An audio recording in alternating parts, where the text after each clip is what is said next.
The wind blows across a golden setting as military boots become present. It is the elite Special Force Unit captain named Lee Yuna, aka Military Mommy.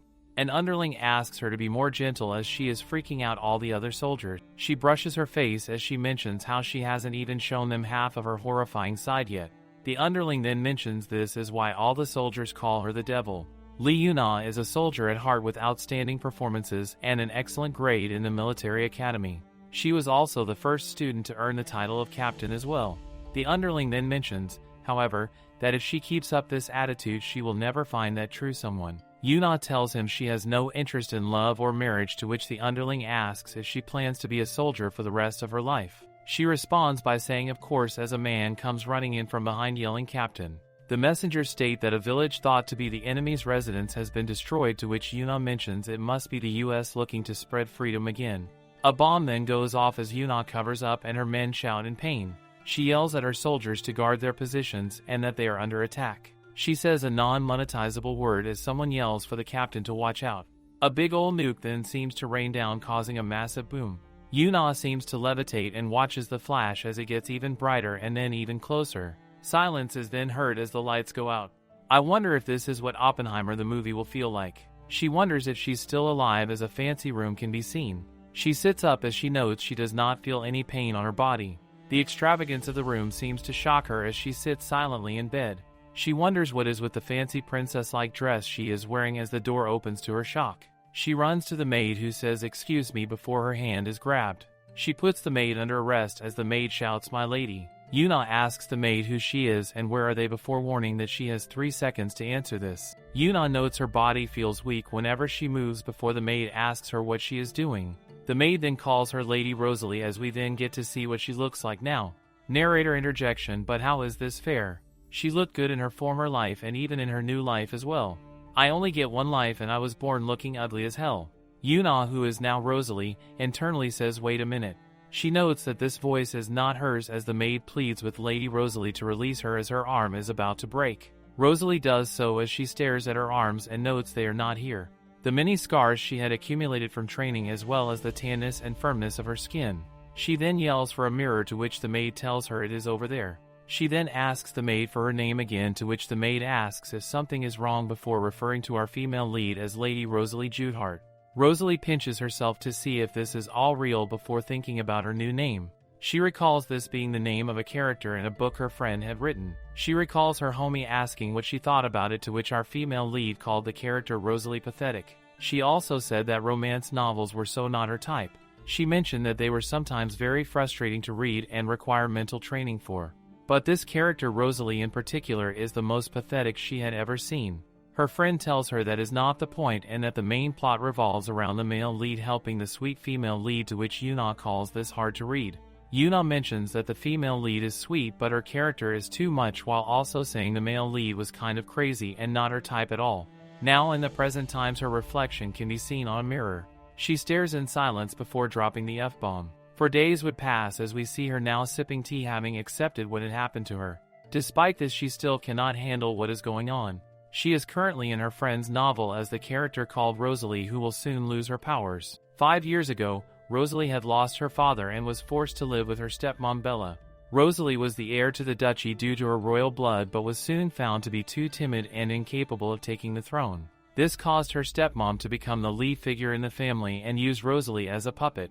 Her stepmother had an obsession with luxury, slowly depleting the family wealth before later on joining the Marquis of Wendell to initiate a territorial war.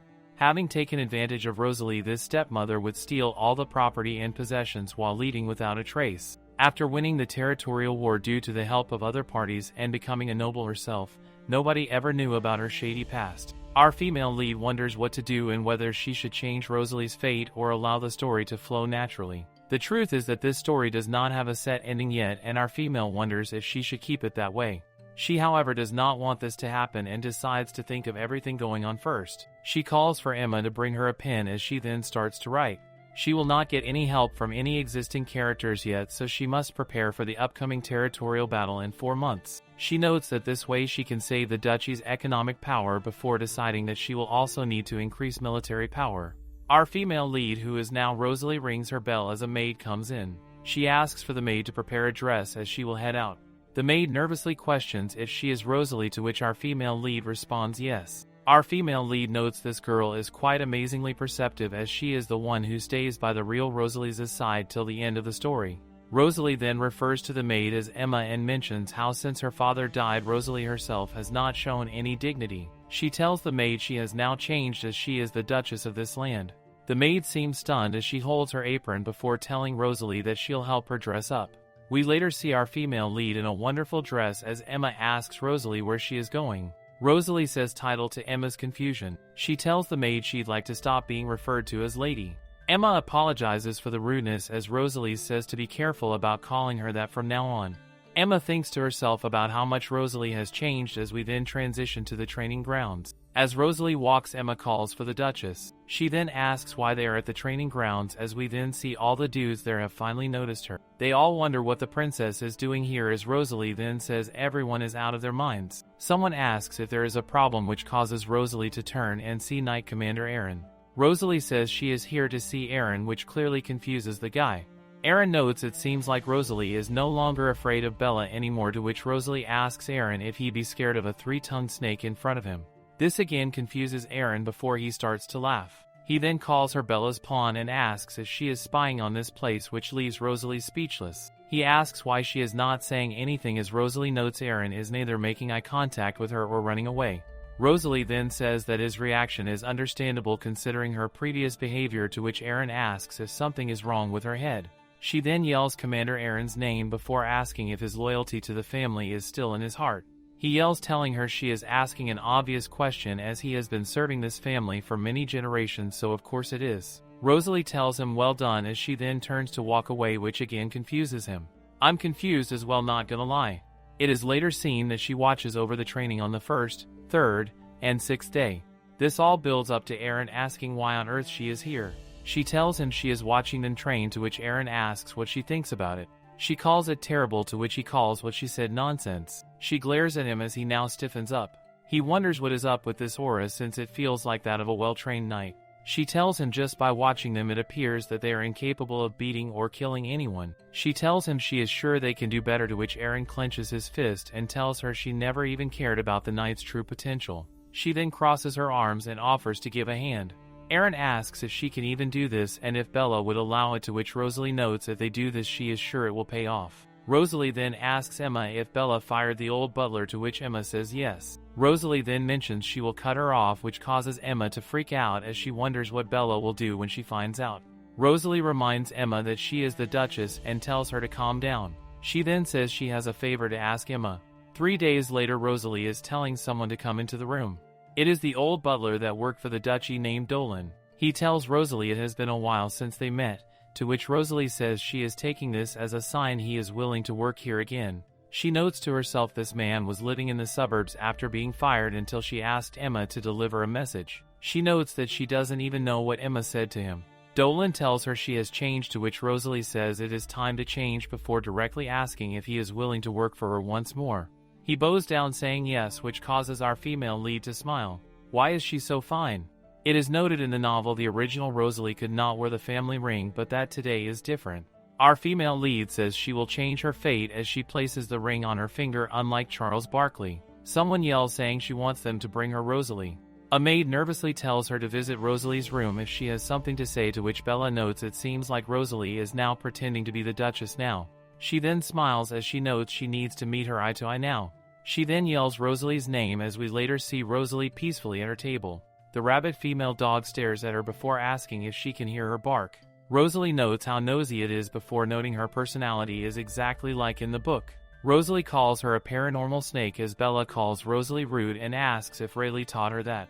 Rosalie then recalls that is the name of her character's mother and recalls that her own mother taught her that she should rip off the necks of anyone who touches her. She then reflects on her former family, who were a complete military family for multiple generations. To them, discipline and values are the most important aspects of life. She notes that after joining the military she realized that despite language and culture being different, there was no place for that in the military. Essentially saying none of that matters in the military and that we are all human on equal footing. She then angrily slams the table as she notes due to being in the military, she has already had enough of this class-based society. Bella asks what Rosalie just said and tells her to stop pretending to be the Duchess. She also mentions she will fire her butler again as Rosalie starts to walk over. Rosalie then asks Bella if she knows who she's talking to. Bella raises her hand as she asks how dare Rosalie talk so rudely, but it is grabbed mid-attack. Bella says to let go as Rosalie notes she cannot believe this woman is hard to deal with. She internally decides to start physical training tomorrow. Bella then pulls her hand away and pants before being stunned as Rosalie mentions that she is 7th Duchess of the Judehart family. She calls Bella the former Duchess and tells her to act respectfully. Rosalie then asks if Bella understands before yelling "answer me," which causes the dog to whimper yes. Rosalie then calls for Dolan and then tells him to take Bella back to her room. Dolan says yes to that and he then tells Bella let's go. Feet can be seen moving as Aaron then asks if Rosalie called for him. He is stunned as he sees Dolan, to which Dolan says it has been a while. Aaron talks about the rumors being true and notes there was also one about Rosalie giving Bella a good show.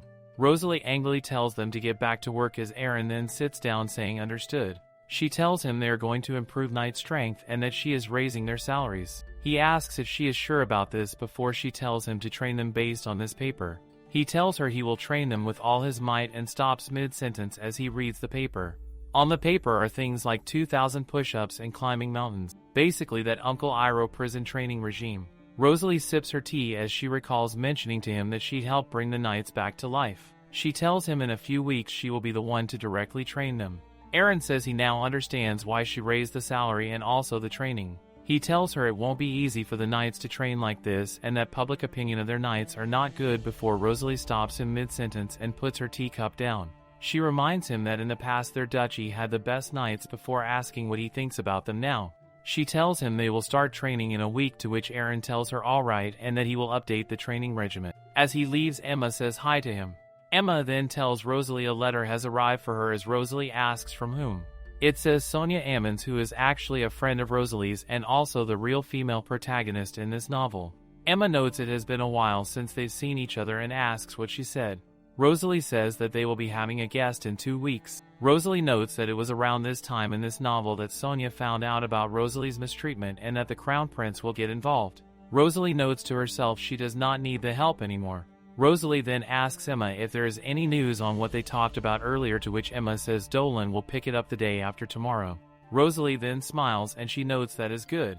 In a week we see all the knights smiling as Aaron then asks Rosalie what kind of outfit she has on. She has on some combat gear. Some dorks remark that she is trying to match her outfit for the training in a mocking manner. She turns and glares and they then note this will be a piece of cake. Rosalie is clearly angered as she then sighs and says they will start training.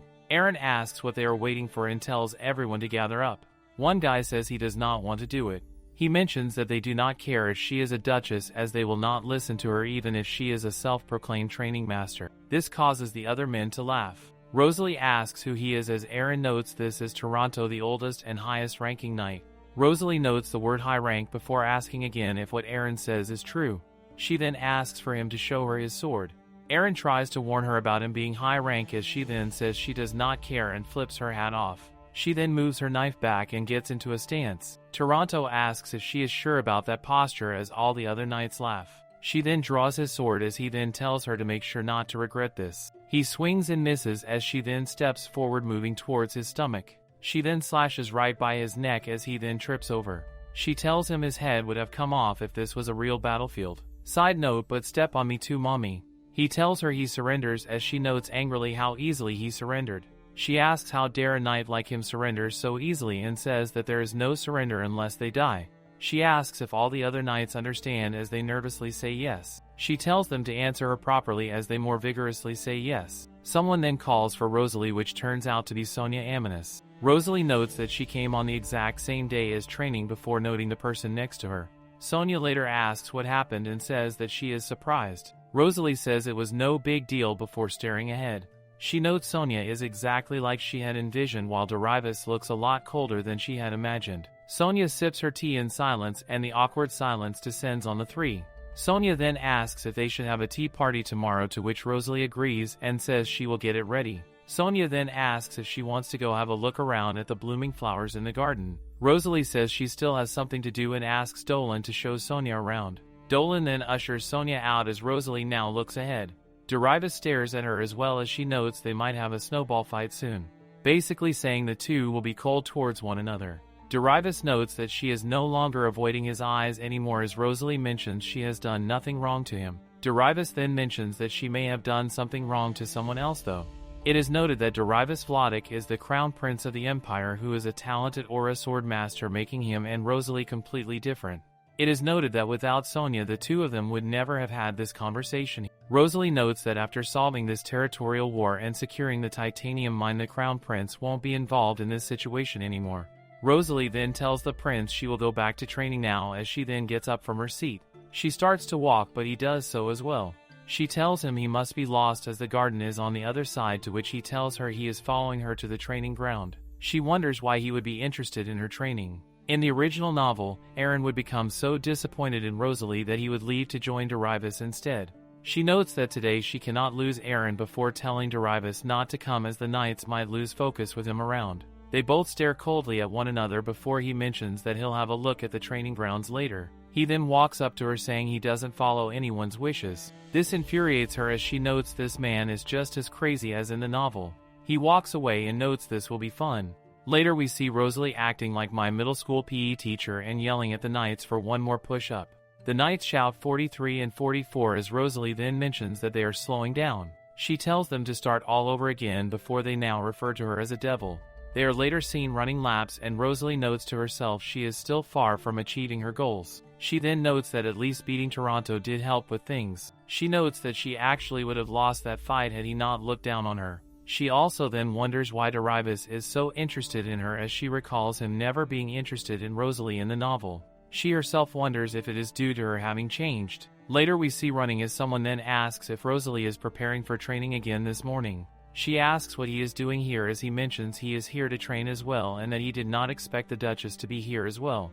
She asks if that is so and says she hopes the best for him as she does not care if he trains or not. He then sighs as she continues to stretch. She then glances over as he then sits to meditate his aura. She stares in confusion as he continues to meditate. Not gonna lie, this black outfit is hitting different right now.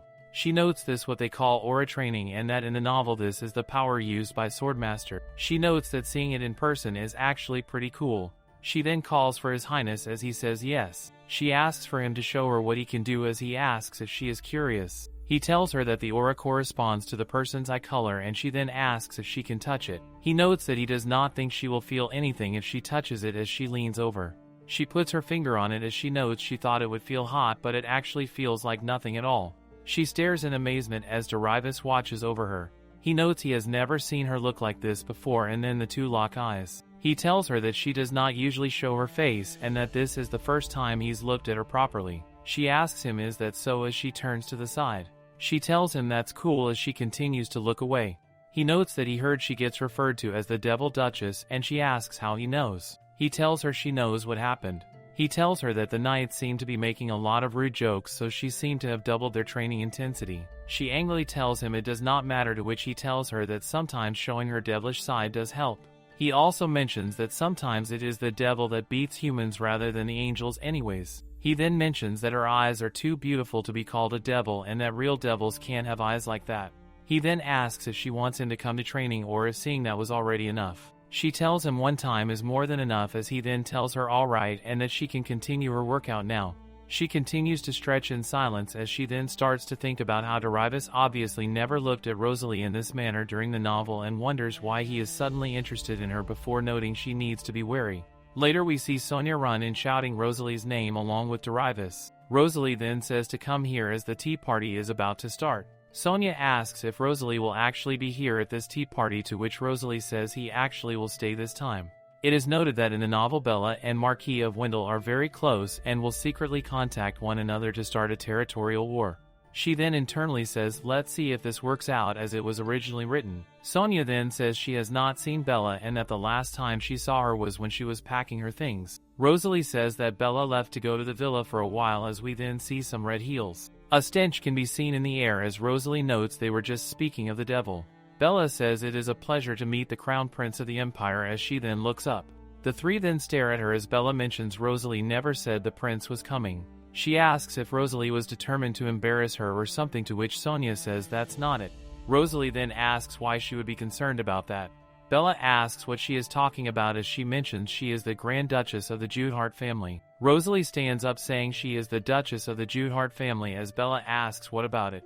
Rosalie says this means that Bella has to follow her orders. She then tells Dolan to take Bella to her room as if she were a toddler. Dolan tells the lady to go, which angers her. She says how dare and tries to strike again, but again her filthy hand is grabbed.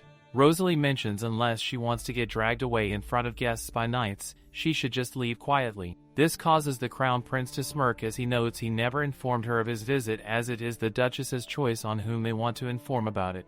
A furious Bella then turns to walk away as someone then calls for Rosalie. Sonia asks if this is the real Rosalie that she knows, to which Rosalie just says yes. Sonia mentions she is surprised that Rosalie kicked Bella out and that it feels like this is a completely different person. Sonia then backtracks saying it's not like she hates the change, but she just thought someone bad may have triggered this. Rosalie says she understands what Sonia means, as Sonia then smiles saying that seeing Rosalie like this relieves a lot of her worries. She says she is about to have tears as Rosalie notes this is what is expected of the lovely heroine. Later we see Dolan tell Rosalie that they have selected some candidates for the position of general officer, to which Rosalie says she already has someone in mind. He asks who might that be as someone is then seen walking in. It turns out to be Neon, a close aide to Bella and the former general officer. He says he has something to say, to which Rosalie says to tell her. Neon notes to himself how dare Rosalie leave Bella like this. He also notes that a unilateral dismissal is unacceptable. The story notes that the money Bella and Neon took for themselves is impossible to recover. Neon yells saying she has no shame as he has worked for the Duchess family for years and says that she will have to deal with the Duchess after throwing him out. He tells her if she backs out of the dismissal this time he will let it slide. Rosalie then wonders if she should teach this ugly mustache a lesson. She notes he is not from the army and that she should be more patient with nobles though. She does however decide that she needs to let him know who the real Duchess of this kingdom is. She walks over saying she has a list of all the corrupt things he has committed and that she has nothing to say to him even if she makes an immediate action for him. We see Aaron coming calling for the Duchess as Rosalie then mentions that she wanted to confirm to him that Neon will be leading the castle. He asks if she means that man, to which Neon notes it is the Knight Commander. He then tells her to leave this guy to him as he prepares to serve a knuckle sandwich. We later see Neon shout in pain as it is noted that Aaron used to suffer a lot while under Neon. Dolan then asks about who she was talking about as a replacement as she then tells her to bring back the man named Erudit. It is noted that this person was the first commoner to graduate from the academy with a perfect score and that in the novel he was the aide and general officer from the Crown Prince. She notes to herself that in this world one must always find people they can use. Later she talks to Sonia, who mentions that her father bought her a villa.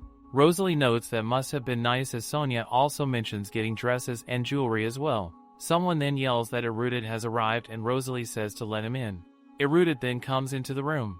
Not gonna lie, I thought he'd look more handsome, but he kinda looks like a nerd. Sonia notes she should go now as Dolan leads her out. Rosalie tells Erudit to have a seat and asks if he can start work tomorrow. She mentions the commute may be hard, but there will be a lot of overtime work for him. She starts to continue before he says he thought this was an interview and asks if she recruited him already without even asking one question. She tells him this is just her way of finding and recruiting talent quickly. This is probably the same hiring process Walmart uses, considering all the crackhead employees I run into there. For some reason Sonia looks coldly at the two and even has a scary eye watching in on them. She gives Snake the Grass vibes, not gonna lie. Rosalie says alright then before asking if he is going to change his mind. He tells her that is not the case and that he is just confused as to why she picked a commoner for this job. He then mentions that maybe she is trying to use him to cover up the corruption that the general officer committed in this kingdom. She notes little is known about where Erudit came from as she tells him that is not it.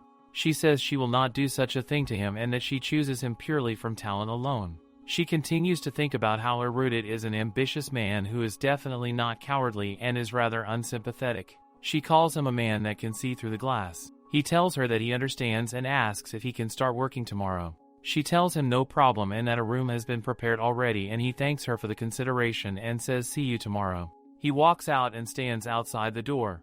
He wonders if the rumors about the Duchess being timid were a lie, as he notes she seemed determined instead. He notes she even treated a commoner like him as a talented person and that she has the appearance of a skilled Duchess that has gone through all sorts of things. He starts to wonder what is going on as someone says they saw him earlier. It is Sonia who asks what his conversation with Rosalie was about. She mentions it must have been hard to talk to a timid person and asks if they got along well. She tells him if there is anything he can go ahead and tell her. Wait, does this mean that everyone Rosalie knew in her previous life was a female dog then? Her stepmom, of course, and even her best friend. She asks him what it is as he tells her it was nothing. He then tells her goodbye as he notes he heard this woman was a friend to the crown prince. He notes that his first impression of her is not that good and that furthermore she seems like the type to get easily swept away by emotion and make mistakes. Later we see Rosalie, who asks His Highness what he is doing. He asks her to lend a horse as she notes how foreign this feels to a modern girl like herself. He says he plans to go horseback riding and asks if the Duchess would join him, to her shock. She says she doesn't know how to and that she will let her servants bring him to the stable to get a horse. He smiles as he says he'd like the Duchess to be the one to show him the horse. She notes how annoying he is as she then says, "Follow me." Later at the beautiful stable we see the pair walk inside. She tells him he can choose whichever horse he wants and then tells him to enjoy the ride. He then asks if she'd like to try riding a horse and notes that the weather is nice after all. He tells her to get on and that he'll pull the reins. She is silent before letting out a sigh. Later they both stand beside the horse as she prepares to get on. She notes how uncomfortable this dress is as he tells her he can give her a lift and then says to please excuse him. He then lifts her up the horse. As she sits there he starts to talk about how she first needs to get used to it. He then stares before boarding himself. She mentions how he said he'd just pull the reins, to which he says it looked like the Duchess would prefer to run with the horse. He tells her he will start now and lean on him comfortably. He then says hiya as they then both charge off. Rosalie feels the breeze as she then closes her eyes and before we know it, it is sunset. Her eyes look on at the sight of mountains and the sun falling down the sky. The prince notes he never thought there was a place like this at this mansion as she notes she did not know either. They are silent before Dervis drops off first. He asks for her hand but she jumps off herself. He takes a breath before looking the other way. He tells her that an ancient saying once said that the wind blows away all your worries and that he feels that this is true. She is silent before saying he is not sure what he is worried about but that she hopes it gets resolved soon. He seems touched by the statement as he then mentions she doesn't look very interested in his concerns. She tells him she won't solve it with him but she can if he wants. He notes to himself that she is not like all the other Stitches who try to flatter everyone. She is simple as well as different, and despite her expression being empty, he likes it. At sunset we see Emma noticing something. Sonia is walking around before Emma asks if she needs anything. Sonia mentions not having seen Debbie or Rosalie anywhere as Emma mentions seeing them go horseback riding. She then points saying they are as horse strolls through the gates. This clearly angers Sonia, who starts to note he was not like that before. Emma calls for Lady Sonia and then notices something. Her face has completely changed. She walks forward and calls for Emma before asking if she has had a hard time since Rosalie changed. She holds the maid's shoulder as she mentions how she herself could give some good advice. Emma nervously tells her no thanks and that she is good. Sonia then walks away, noting it's just hard when someone you know changes so much. Dolan is closing the gates as the reins of the horse are pulled back. The horse jumps slightly upward to stop. Rosalie tells Dervis that since they are here now he should get off. As they both get off, Sonia calls for the two and asks where they have been. The prince tells her they just went out for a while and then walks right by her. Sonia then calls for Rosalie and then asks to tag along next time as she is very lonely. Rosalie apologizes and asks if she'd like some tea. Rosalie then tells Emma to prepare some tea. As the pair walk by, Emma stares at a smiling Sonia before noting something is very wrong. Rosalie walks down the large hall before someone asks her if that is a training suit. Bella calls it a vulgar outfit for a noble woman as Rosalie just completely ignores her and then tells her she may go now if she has errands. Bella yells saying nothing will change even if she has changed. This prompts Rosalie to turn and ask if Bella is afraid. Bella questions this as Rosalie asks if Bella is scared because she got ignored. Rosalie also mentions that Bella threatening her is like getting cornered by a bunch of rats. Bella then asks how dare Rosalie talk like this just because the prince is here and that when he leaves. Someone interrupts mid-sentence and questions what Bella would do once he leaves. He again asks what Bella is going to do to the Duchess as she turns to see the Crown Prince. Bella says it is nothing and just some household chores before the Crown Prince says he wonders why he and Sonia have to leave over a simple chore. Bella is silent and trembling and starts to talk about the chore before Rosalie starts stepping forward.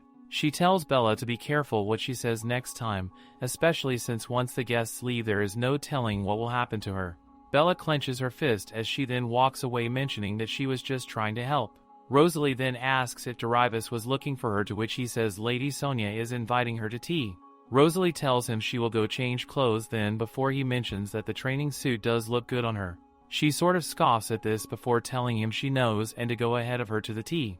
This causes him to laugh. He notes he was wondering if what Bella said bothered her, but notes that Rosalie looks different in that style. Later we see Rosalie bowing down saying they look forward to seeing him again. Sonia mentions that she will see Rosalie next time before the Crown Prince says he'll see her in a week. This annoys Sonia before Rosalie calls her name. Sonia then tells her that she will see Rosalie again at the party. The carriage then rides off as Sonia holds her head up with both arms. She not cute, so why she striking that pose? Sonia asks the Crown Prince when he and Rosalie got so close. Devi mentions it was fun and how he does not really know. Sonia mentions her change of personality was so sudden and does not fit her. She also mentions now that Bella is afraid to confront Rosalie, to which Devi says she does not need to worry about that. Sonia sits wondering what this feeling is and why it creeped on her all of a sudden. She grabs at her dress as Devi calls for her before she tells him it is nothing. Later we see someone laying down some paper.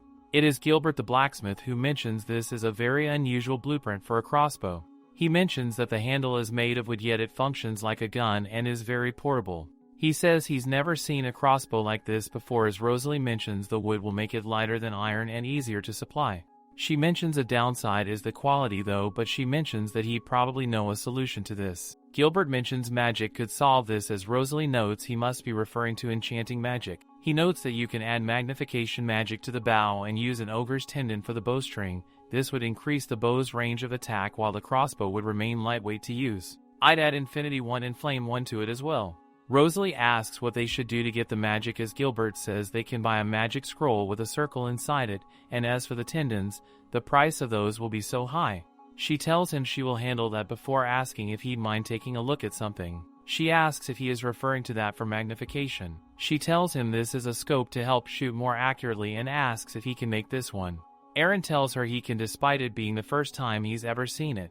Rosalie then asks him what he will do after he starts making these, to which he mentions he will keep his mouth shut. Later we see someone questioning Rosalie if she is going to make an archer unit.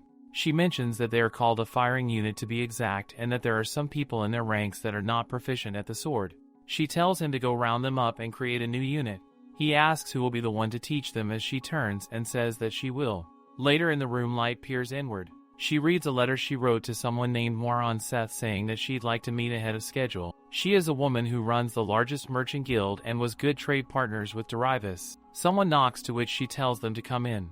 It is Emma, who says she has brought refreshments and tea, to which Rosalie thanks her.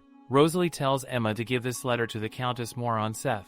Emma holds the letter before nervously calling for the Duchess. She mentions that she is in her 30s and notes that she has been working as a maid since she was young and has met a lot of people. Rosalie says to get straight to the point, to which Emma says it's that.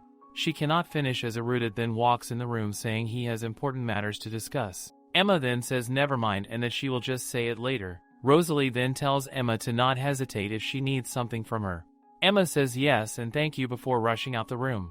As she closes the door, as she notes apart from Sonia, she herself would like to ask if she could be Rosalie's friend.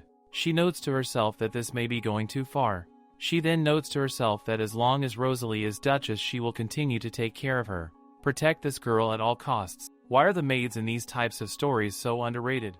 Later in the room, both Erudit and Rosalie sit in silence before someone yells about how a person like her should be able to enter the room.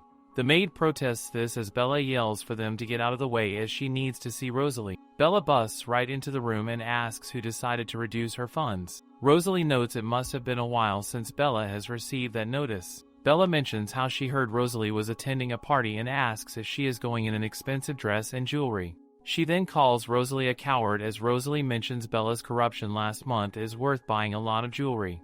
Bella says what, as Rosalie mentions Bella can sell all her luxuries if he wants her money back. Rosalie then also says that if Bella comes into her room with nonsense one more time, she will cut the flesh off of her arm. Bella stares down in fear and her hand trembles at the blade. She notes that Rosalie is out of her mind, as Rosalie then yells at the maid. She tells the maid to take Bella away, as the maid asks if Lady Bella is alright. Erudit stares on as he notes that's why they call her the Devil Duchess. She notes that the rumor must be spreading all over the place, as Erudit says she is quite famous. He says that if this offends her, she should make some money instead and just go. She tells him no and not yet. Later we see Rosalie in a crowd of people as her knights mention to each other that they should go to the square. Rosalie mentions to them there is a training ground in the other mansion to their dismay. Someone then tells the Duchess that Butler Martin is waiting in the mansion. She tells Arruda to take care of the mansion while she is away as he tells her he can handle this. She then tells her men to go as they then arrive at a big tall building. The carriage rolls through as she stares outside. Emma notes that the Duchess might get blind once the portal commences, to which Rosalie says she will watch it since it's been a while since she'd seen one. A light appears as the carriage is under a magic circle. A poof then occurs as they then have now arrived. Rosalie starts to walk out as she notes how boring that was. Outside she stares ahead at the Duchess' capital residence. Many greet her saying it is a pleasure meeting her this morning as she then starts to walk through. She notes to herself that this is why Dolan told her the capital residence was beautiful. She then calls for Emma to bring her some comfortable clothing to wear. Rosalie then puts on a new fit. Kind of looks like a Western cowgirl fit, to be honest. Someone asks if she is able to leave without an escort as he mentions it might be dangerous for her out there. Aaron grabs onto the guy named Arthur and mentions to him that if he touches her he'd likely have some broken bones and missing fingers. Rosalie says she brought her dagger and they are in the capital under broad daylight, so there is no need to worry. Arthur then tells her that he is hoping for her safety then. Later out on the streets we see Rosalie walking around with a hood on. She notes how lovely it is here, especially with all the kids running around. Someone says let's go as a kid yells it hurts. She notes guys like him are everywhere as the guy continues to drag the kid before Rosalie reaches her hand out. She grabs the kid away from him as he asks who she is. She then leaps forward and puts a dagger to his throat and shocks him. She tells him to turn around as he notes he is screwed. She asks for his motive with the child as he is in tears. He mentions that kids like him are expensive, so he wanted to take him home. Rosalie asks if the little boy can move and go call on some guards. The kid runs off as she looks on. She then turns back and asks for him to guide her to his whereabouts. Later in a dark alley we see a bunch of kind and respectable men in society asking Oren where the kids are. Oren then falls over as Rosalie carries a bloody knife. They ask who she is as she then goes on a rampage and slashes the other guy as well. Someone yells that women must be the leader and to get her as Rosalie is surrounded. Debbie for some reason is here as well. He asks the Duchess what she is doing as she turns and recognizes that voice. She then asks what His Highness is doing as he is tied up. She tells her he is playing as she notes he must be crazy. He then notes that since the Duchess has now appeared he should probably finish this off. The men wonder how he did that as he then says if they are confronting the Crown Prince they must know how to handle things like this. Rosalie then says she'll go left and he mentions he'll go right. The men hold hands as they shout in fear. Later a knight asks if the two of them finished off the thugs, to which Rosalie says that is right. He then asks who she is, to which she asks if that matters. She tells him she is a nobleman and that he must not dare to know. She tells him the man behind her is her knight and that they should do their job and take care of those fools. Rosalie notes Darius probably wants to hide his identity from them as if they knew it things would just get more complicated. The man then says they have to tell him who they are as someone then shouts. The man from before is in pain as Rosalie asks if he still wants to know. The knights then say that's all they need to know and that they will move now. He tells Darius that it's best if they leave now and tells him to go. He stares at her and blushes before saying he understands. He later asks how she knew he wanted to hide his identity, to which she mentions she noticed it. He also says she is good with daggers and as she tells him she is heading home to clean up. He tells her that was cool of her and says to use this cloth as she says no thanks. He tells her he has done her a favor as Rosalie says she will use it as thanks then.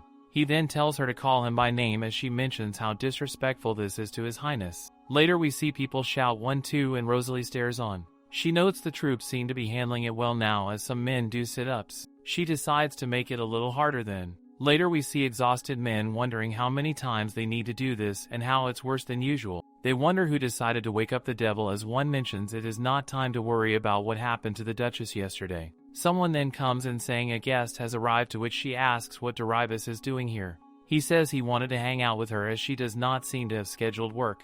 She asks how he knew that, to which he says the butler as it looks like he is burnt out. The butler then asks why the Crown Prince is here as Darius tells him to hang out with the princess. He mentions that they can enjoy the capital better than anyone else. They both stare at one another as Rosalie then asks if he really likes hanging out with her that much. He then tells her if it's not fun he will not ask her again in the future. She is silent before telling Emma to bring a coat. Later in the town a man seems to be proposing a gambling game as someone wonders if they should try it. The gambling man mentions these people are stupid as this is all a trick before Debbie continues to say this seems fun. The crook notes his clothes look expensive and then asks Debbie to give it a try and try to match the cards. Rosalie says it is better if he doesn't before Debbie drops down some gold racks. The guy mentions there are 3 difficulties and asks which he'd like to try as Debbie says he wants the same level as the prize. The man flips over some cards and asks him to pick one. Debbie then grabs Rosalie's hands and tells her to join him and make a bet.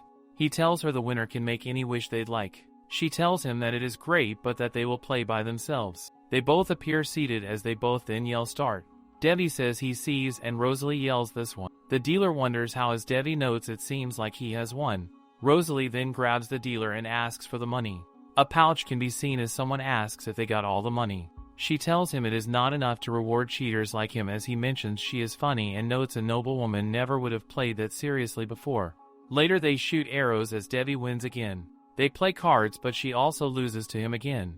They even play a board game to which she loses and she wonders why she keeps losing so much. Debbie says he feels sorry for the Duchess and she notes he truly does not at all. She notes she should at least win a shooting game though as Debbie notes how competitive she is. He then opens his eyes as he notes he has been having too much fun lately. Later at dusk we see them both staring down. Rosalie notes her feet hurt from walking now as she notes there should be a shoe store around here. Debbie then says please excuse me and he sweeps her out her feet. She asks what the hell he is doing as he mentions her feet hurt. People stare as she is later seen seated.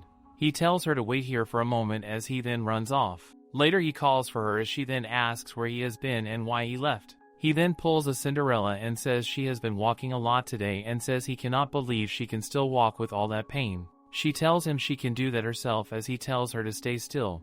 Yes, stay still so I can take a screenshot of this as well. He asks her how it feels to meet the crown prince as he notes this should be the first time a royal has knelt for her. She tells him he is much nicer than she had assumed as he says he is glad to hear that. She thanks his highness as he wonders if they should try another shoe store. She tells him this one is comfortable to use and tells him they should go to the next stall. He smiles as he tells her to slow down. She mentions that they should bring Sonia to hang out next time but he tells her no as having her here is enough for him to have fun. He tells her she is a good friend but very boring to play with. She notes that in the novel Darius felt rational feelings for Sonia but that this does not matter to her now as her battle is more important than romance. Later someone mentions they heard the Duchess is coming today. Someone notes the last time they talked she ran away and was timid. They wonder if something is going on with her before noting that they are glad Sonia is kind enough to take care of the Duchess. They then talk about how it is an honor for Sonia to have a close relationship with the prince and then talk about the rumor of Rosalie and the crown prince in the capital. Our female lead is then welcomed in as Duchess Rosalie Judehart. The people around her murmur amongst themselves asking if this is the timid Duchess they once knew before someone else mentions how Rosalie was not like this before. As Rosalie walks into the room like the baddest mother at first she spots Bella within the crowd and wonders where Marquis of Wendell is. Someone then yells into the crowd welcoming His Highness the Crown Prince. All the ladies blush as Darius then appears and stands before Rosalie. He mentions how the shoes she wore yesterday were beautiful and that they are today as well. Rosalie maintains a stone face as someone then calls for Debbie and Rosalie. It's our friendly neighborhood snake named Sonia. She asks if Debbie went out with Rosalie yesterday and says that she is saddened by this. She then notes that the music has started and then calls for Darius. Sonia gets completely ignored as Debbie asks if the princess remembers the bet they made yesterday and tells her that he wants his wish fulfilled today. Sonia stands in complete silence before turning around and slithering off. Rosalie asks if he can think of something other than dancing with her, to which Debbie asks if that is her wish. She angrily says yes, to which Darius then notes that he'll just have to ask her to dance next time. Rosalie then says if that is the case then she shall go meet with someone now then. Debbie asks if she is referring to her lover, to which she just says no. Debbie then happily says that he sees. He tells her if that is so then she may leave now. Rosalie then proceeds to wander around looking for Marquis of Wendell. She then spots Bella and him together as they finally meet. She notes how the real battle has finally started as Dumb and Dumber then exits the room. As Rosalie monitors them, some girl in red heels says hey to the Duchess of Judehart. It is Bianca Bright, who is the second daughter of Marquis Bright. Bianca says it is a pleasure to meet the Duchess and mentions how she seems close with the Crown Prince. Rosalie walks by her saying they are not as close as she thinks, which causes Bianca to turn with a glare. Bianca then tries to throw her drink at Rosalie, but our skilled mommy catches it without spilling a drop. This stuns the crowd as Rosalie then tells the lady that she needs to train her grip. This further infuriates the pick-me girl. As the girl runs off, Rosalie notes how this seems to be the original villain who had a crush on Derivis. During the novel, this girl had hired a kidnapper to abduct Sonia only to be saved by the crown prince later on. As Bianca continues to storm off, a lady watching from a distance lets out a smile. She flaps her fan open as she notes how Rosalie is quite an interesting person. This lady would turn out to be a countess named Moronseth. Later outside the palace, Rosalie walks alone thinking about how no one is out here as well as how nice and quiet it is. She notes that Bella and Marquis of Wendell have probably finished their sweet talk by now, as a boot can then be seen.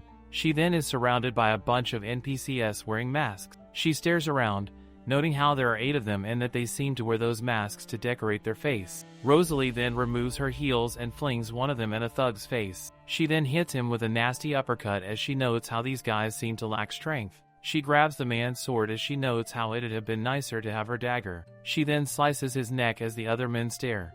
Rosalie's golden eyes stare as someone then charges at her before a sword is then seen flying in the air. She has the man in a chokehold with a necklace as someone then grabs her from behind. They cover her mouth likely with sleep poison as she then stares down and says a non-monetizable word. Her eyes close as one man shouts about how they lost 3 men because of her. They then yell about how they should get paid more to beat Rosalie up. Rosalie's eyes are still open as the man tells Bianca she did not tell them this girl would be skilled. Rosalie lays with her hands tied as she now realizes it was Bianca behind this. Rosalie notes how this is likely due to the rumors of her and Derivis being out yesterday, which basically means the story got twisted. She notes how she needs to loosen the rope up as the guard assigned to her mentions how noisy everyone is. Rosalie rustles around as the man then steps over, mentioning how the drug seems to have little effect on her. Rosalie notes that he is getting closer and then gives him an uppercut kick. The men scramble inside wondering what's going on as they then stare at Rosalie, who finally has a dagger. A man then grabs Bianca, telling her to come with him. He tells Rosalie that if she moves an inch he'll cut Bianca, as Bianca then yells asking what he is doing and if he forgot who his boss is. Rosalie says that non-monetizable word again and notes how this is all getting on her nerves. Meanwhile at the party, someone yells having finally noticed that the Duchess of Judehart has gone missing. This shocks Debbie as later we see Sonia discover Rosalie's necklace and shoes on the floor. Sonia turns to tell Derivis about what she has found but is stunned by the sight of him. He grimly tells her and his men to search the entire palace immediately. Later in some dark stairway we see Rosalie's necklace being thrown into someone's hands. The person asks why Debbie is not saying a word, to which he tells this individual to find the owner of the necklace immediately. The person mentions they're already searching carefully before asking whose necklace is it. Debbie then calls the person Nathan and again tells him to go find her. Nathan asks if there is anything else he needs to do, to which Debbie says to kill off everyone except the woman with blonde hair. Later we see Rosalie actually struggling, noting how she thought this would have been easy for her to handle. Later we see all the stupid NPCs have been taken out while Rosalie clashes with Nathan. He tells her to get out of his way as Rosalie seems to be defending the female dog. Rosalie notes how this man appears to be Nathan as he leans over, saying she looks calm but her heart is beating faster than he thought, making this very fun. Rosalie notes how in the original this was the man the crown prince ordered to rescue Sonia, but also that he originally never ordered to kill Bianca. Rosalie asks if the crown prince sent him, to which Nathan retracts his blade, asking how she knows. He then tells her he must first finish his task and then asks her to move out of the way. Rosalie tells herself this can't be happening, as if Bianca dies then the Marquis of Bright will get involved. The worst case scenario would be a huge problem occurring in her territorial war plan. Rosalie tries to think of an idea as she then recalls back to when she read that Nathan is actually wholesome with a soft spot for sweet things. She then tells him that they have a famous chocolate artisan in their family and also mentions that Bianca's residence has a famous candy maker as well. She tells him if he lets Bianca go then she promises to give him chocolate and candy, which causes Nadon to lick his lips. Nathan asks if Debbie would be mad at him, to which Rosalie says she will convince him not to. Nathan then becomes way sweeter as he says this is nice. Rosalie meanwhile notes how easy he is to trick and how tired she is. Nathan then mentions that the blonde woman must come with him first, as Rosalie says hold on. She calls for a weeping Bianca and tells her to look up. She shakes the pink-haired idiot as she then tells Bianca that she is not the culprit in this. She then asks if Bianca knows who to call if anything happens. Nathan tells Rosalie that they need to go as Debbie is already waiting for her. They then proceed to leave and walk into a room. Rosalie turns her eyes to see shadowy Debbie, who asks what Rosalie would like him to do to the mastermind behind this. He asks if she'd like him to cut off their limbs for her. She calls for His Highness as he then asks if he should destroy their precious home. He tells her that he'll give them any revenge that she wants and is willing to make them shed as many tears and blood as she'd like. She then grabs his hand and yells his name. She tells him that she won't die easily, as long as the US don't drop another bomb, of course. Her comment stuns him as he then tells her that he is glad that she has come back alive. Rosalie then says she has a favor for him as he tells her to spill it. She tells him to not mind those guys and to just move on as Debbie asks why. He also mentions kidnapping a noble like her is high treason as well. She tells him there's something better they can do as she pleads with him. She wonders to herself why he seems so mad as he then says he will agree but has a condition to make. He says he would like to know of the Duchess's true intention. This shocks our female lead as she then tries to protest but is interrupted by Nathan, who says it is getting late and they should head back. Debbie notes it is late and then tells Rosalie that he will take her home as he places his coat over her. As he walks, bubbles seem to float in the air around her. As she stands in silence, Nathan mentions that it was a pleasure to meet her as she then tells him her name is Rosalie. He says goodbye Rosalie as she notes how he looks like a cat in that pose. Outside the building, Rosalie tells Debbie that she will tell him more about what had happened later, but for now would like to keep what happened a secret. Debbie takes a breath before mentioning how the Duchess has so many requests for him. This slightly annoys Rosalie as the horse then rides off with Debbie saying a non-monetizable word. Later, while in a dark room, we see Boots walk in. Debbie is then slumped over on the couch as he notes how things are really starting to get interesting now. He recalls back to her slipper and mentions how he'd love to twist and kill every human who touches Rosalie. He then starts to recall images of her face, and then her eyes as he then clenches his fist, saying that he'll just have to endure this for a little longer. Side note, but this lighting is making him look kinda. Later, Rosalie reads the newspaper article that talks about how mercenaries were caught entering the palace during the gala. Mommy is looking extra fine today as she notes how they should have been called kidnappers instead. She recalls how mad Debbie was at what happened and how she asked him to keep the situation a secret as a favor. She then notes how this could turn into a big issue for the crown prince though. The maid then yells that a guest has arrived as Rosalie says she'll be heading over now. Rosalie then thanks Countess Seth for coming as the Countess notes how interesting the letter Rosalie sent was. The Countess mentions how she just read the paper today and asks if she should come back another time or not. Rosalie says that it is okay and there is no need for that before thanking the Countess for accepting her letter. The Countess then says she is glad to be here with Rosalie and asks what the Duchess would like to buy from her business. Rosalie mentions how she'd like to buy enchanted scrolls and orange tendons in bulk. The Countess remarks how it seems as though Rosalie is making a weapon as she then mentions it's not a guarantee her business will provide those items in bulk as orange tendons are in high demand while being hard to obtain. Rosalie then states that she'll want it over the next 3 years then and that they will reduce the custom taxes on the LDC without any conditions. The LDC is an important delivery route between the Imperial Palace and Lentil Kingdom, which also makes it the place where the most expensive taxes are collected. The Countess mentions how surprising this proposal is since it's a major source of income for this duchy. Rosalie tells the Countess to just make sure their business with her trade is kept secret as the Countess stares back. She then says no problem as she closes her fan and then tells Rosalie that she will send a contract and the items to her duchy as soon as possible. Rosalie mentions how quick this decision came, to which the Countess says that it's a good deal on both ends and that she also got the chance to meet the Duchess of Judehart. The Countess then says Rosalie is the first person to talk to her properly other than the Crown Prince. Her nasty scar that is very reminiscent of Zuko's is then shown. She's still a MILF though no cap. Rosalie asks if that is so as she internally notes how she's seen plenty of scars like that in her life. The MILF then says that Rosalie is a very interesting person to talk to as Rosalie tells her she doesn't know why she's been hearing that compliment so much recently. Countess giggles as she notes how the Duchess is really cute as well. Later we hear Rosalie telling Sonia that she is good. Sonia asks if Rosalie is sure and asks where it hurts, to which Rosalie says that she is sure. Sonia then asks if Rosalie was really rescued by the guards as she did not see Rosalie near the garden. Rosalie wonders if she heard this from Darius and how unexpected this is. She then notes that if she denies this the prince will get embarrassed, so Rosalie tells Sonia to just not worry about what happened. The snake has that Arthur meme moment as she clenches her fist thinking about Debbie and Rosalie together. Rosalie then calls for Sonia as Sonia then grabs Rosalie's hands and says it is nothing. She says that she heard Rosalie would not be attending the ball today and mentions how running into those types of men again would be bad and surely would cause Rosalie to lose her dignity. Rosalie angrily pulls her hand away from the scaly reptile as she starts to speak. The Judas then acts fake as hell, saying she needs to go to the ball now and tells Rosalie to take care.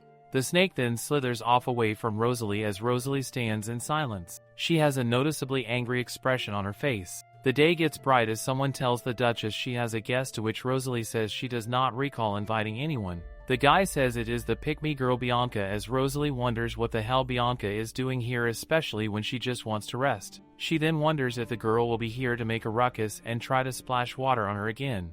Rosalie tells Martin to not bring the carriage and to not let anyone in, as Martin mentions how Bianca is a guest and doesn't even have a carriage with her. Rosalie walks by before angrily saying she will knock out all of Bianca's precious teeth. Later the two sit face to face. Rosalie asks why she came to see her, as she internally hopes Bianca does not surrender. Bianca then says she would like to apologize, which comes as unexpected to our female lead.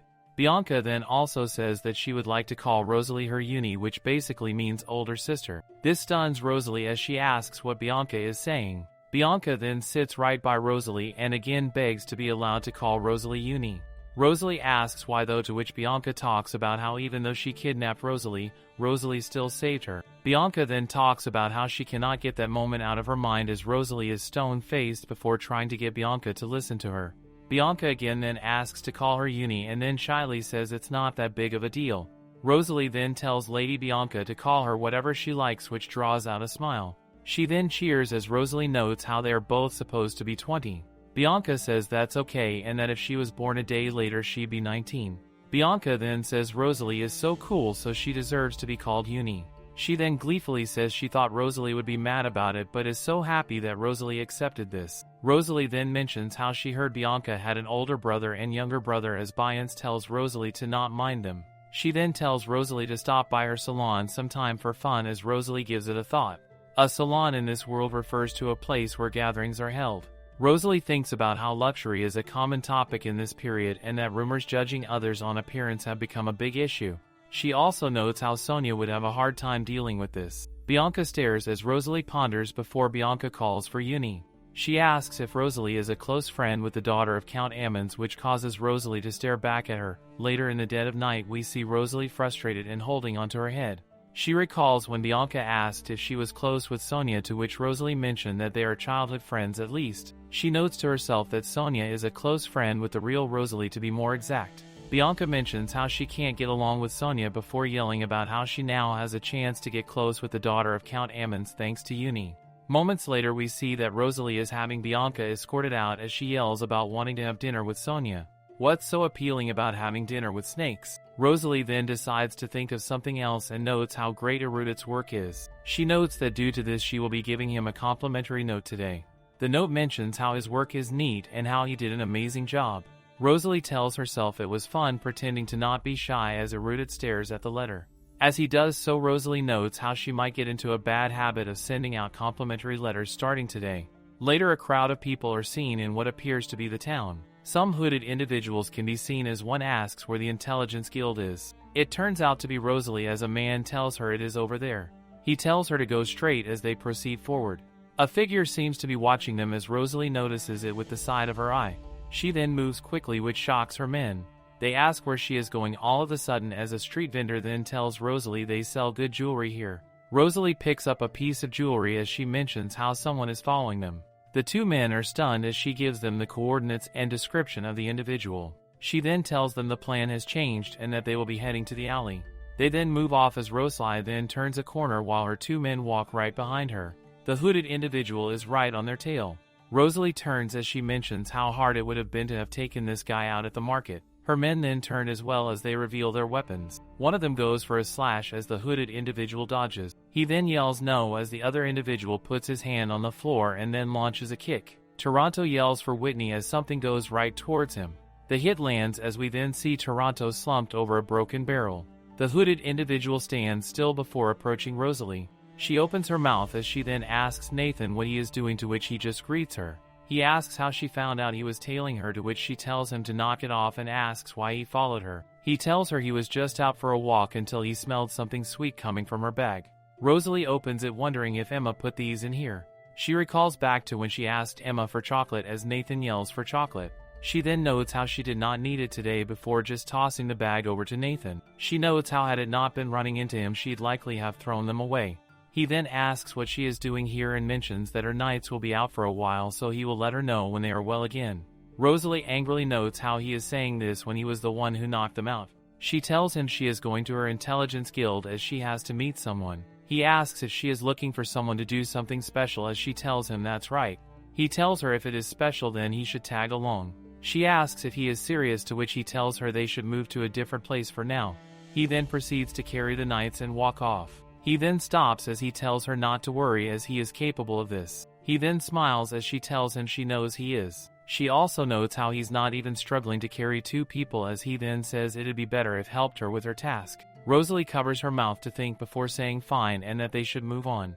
As they walk, Rosalie notes how she has no clue what he's thinking, but at least he is considerate.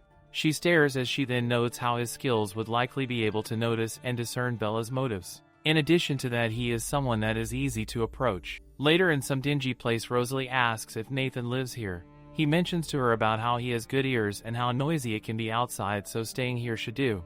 He then carelessly drops the man's body to the ground like those employees at the airport.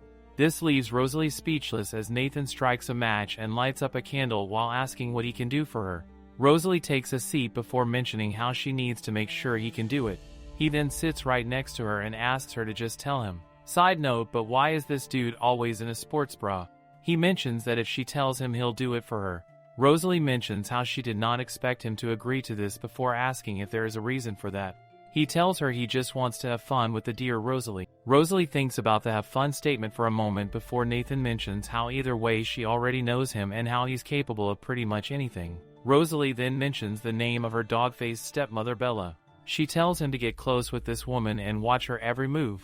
She tells him to have a close enough relationship with this creature to where he can change her mind. Nathan tells her he understands and that this should be an easy task, but he will try his very best. Rosalie tells him she can handle the rest and will give him a reward for all this. She then walks over to her knights and asks how long they plan to stay asleep for. The 2 men start to wake up and wonder if this is a nightmare since they hear the voice of a devil. They then look up to see a very angry Rosalie who tells them to wake up now or else she'll knock him around all day till he passes out again. Toronto yells Duchess as he then asks where he is. He also wonders who the hell the redhead is. The pair of knights then stand up saying he kidnapped them as Rosalie tells them to stop talking nonsense and follow her. The 2 stare as Rosalie gets farther away. They then nervously ask if the Duchess is hurt, to which she says no and that they are leaving. Later on we see Rosalie in a white dress as she then picks up a letter. It is Bianca who fawns over Rosalie and begs to see her, to which Rosalie notes how annoying this is. She then places the letter on top of a cupboard as she then lays in bed, noting how much things she has to think about. She then sits right back up in bed after sensing something before grabbing a dagger from her cupboard. The knock persists as she stares at the balcony door. She then opens it and walks into the night air. Someone tells her that it has gotten a lot easier to see her now. We see Debbie in black leaning on her balcony. Rosalie asks him to explain why an intruder would politely knock on her door like that. He seems stunned by this comment as he then says she should be more considerate to guests who come at night without a notice. He also then mentions her clothes as Rosalie then tells him to have a seat and that she'll put on a jacket. He then looks away as he tells her he is sorry for visiting without reminding her first, to which she tells him he did a good job with that today. Debbie notes how he's not sure if that's even a compliment. Rosalie then places her dagger down as she says she wants to repay him for listening to her favor. He then stares back at her as he says he does not want to be repaid but wants her to spill everything including her plan. She asks why he would care about such a thing, to which he says that he would be worried if anything happens to her. Rosalie wonders if he's scared Sonia would be involved as she notes how dangerous it is that her plans are getting more attention than she anticipated. She then decides that she has no choice but to tell him so she can keep him away from her plans as soon as possible. Debbie then decides she does not have to mention her plans but also says that if anything happens to her he will not hesitate to do as he sees fit. He closes his eyes as he says he promises her that. He then gets stunned as she straight up tells him she and the Marquis Wendell will have a territory war.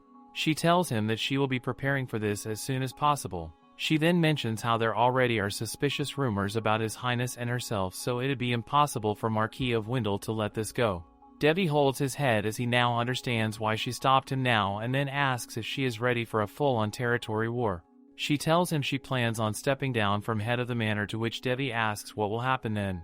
He then notes how he did not expect the Duchess to be this reckless as she tells him she hears that a lot. She then says that there is no need for him to do anything regardless of what her plans are. He stares as she then tells him to please return home safe. As she looks forward, he lets out a smile as he then starts to walk out. He tells her we will see about that. Later in the morning, we see the sun shine on the manor. Maids and butlers carry in all sorts of treats as someone dashes by, creating a cloud of dust. Bianca hugs her Uni as Rosalie then tells her she could have just sent her servants instead of coming here. Bianca responds by saying she wanted to see Rosalie and says that if Rosalie wants more sweets then to just let her know. She then hugs Rosalie and asks to go shopping together, to which Rosalie says it will be hard to keep promises but she will try. Bianca then says if that's so then they should go now.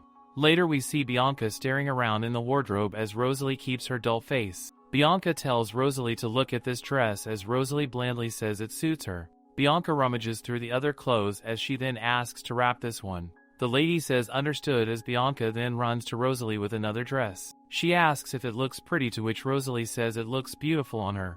As Rosalie looks at Bianca, she wonders why this girl is one of the novel's villains. A girl then accidentally bumps into Bianca before apologizing. Bianca then turns it up as she asks if the girl is looking down on her. She scolds the lady as the other women continues to apologize. Rosalie watches as she notes Bianca is mean.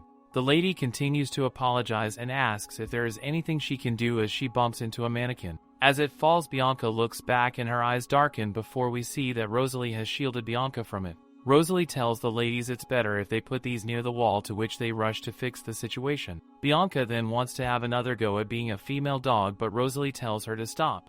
Rosalie says she hopes Bianca won't be mad at them anymore as they have apologized. Bianca smiles at this as she says she got it. Someone then calls for the pair as we then see a familiar reptile. Bianca notes how she never let Lady Ammon say her name as Rosalie tells her to just stop. She says okay Uni, which seems to trigger Sonia. She asks if they were shopping, to which Bianca rudely says of course. Rosalie says she will talk to Sonia for a moment and asks for a vacant room, to which one of the workers says she'll guide them there.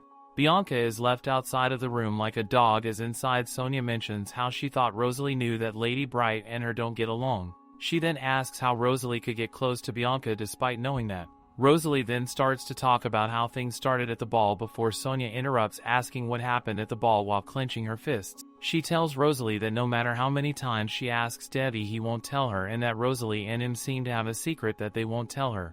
Rosalie tells Sonia to calm her tits down as she will explain everything now. She also says that she can call Bianca in to apologize if she wants, as Sonia then asks how Rosalie could do something she can't. Rosalie asks what she means as Sonia then calls Rosalie's name. She tells Rosalie to keep her distance from Lady Bright and to just listen to her advice as per usual. This prompts Rosalie to say there is no need to listen to Sonia's advice, which riles up the snake even more. She then turns to slither away again without saying another word. Bianca peeks in the room before going in and asking if Uni is okay. Rosalie says she is fine before saying she is a little tired today so they should finish this shopping session later, to which Bianca says sure. Rosalie and Bianca both share a smile. Later in the evening we see Bianca humming in a carriage as she notes how she can't believe Uni patted her head. She then stares outside and sees a snake on the side of the road. She recalls overhearing Rosalie ask if Sonia wants Bianca to apologize to her. She then yells to stop the carriage as she then calls for Lady Ammons. Sonia refers to her as Lady Bright as Bianca brushes her hair back. Bianca says she knows she has been rude to Sonia and that she has caused her trouble. Due to this, she apologizes for all she has done to her as Sonia can't stop shaking. Sonia mentions how Bianca pushed her away even when she was being kind to her, to which Bianca says she is right. Bianca then mentions that Sonia is just pretending to be kind though, which is fair, but that most of all Sonia enjoys being superior to everyone. This enrages Sonia as Bianca continues to talk about how Sonia takes pride in this, as Sonia then yells about how she's never done that to anyone. She tells Bianca that is not something she'd brag about and asks what the hell Bianca is saying. Bianca goes on mentioning how Sonia is even proud of the fact that she can do whatever she wants with Uni and the Crown Prince. Sonia starts to ask when she ever did that, but Bianca covers her mouth as she laughs. She mentions how funny it is that Sonia isn't even aware of all this. Bianca tells her not to pretend that she has not bragged about it, as Bianca has overheard her tell many people that she gives the Duchess advice. Bianca then walks back to her carriage as she mentions that's one of the many reasons she hates her. The snake thinks about how she does not believe she ever did that and that she still does not get what Bianca is talking about. Bianca then tells her she does not care if Sonia is pretending to be kind, but also warns her to not speak recklessly to Uni next time. Sonia tells herself she has never done that, as someone behind her agrees. It appears to be a shadow clone jutsu, as the other snake tells Sonia she was just helping a friend. The clone mentions how it was just surprising how Rosalie got that close with Lady Bright and that she's been betrayed by Rosalie.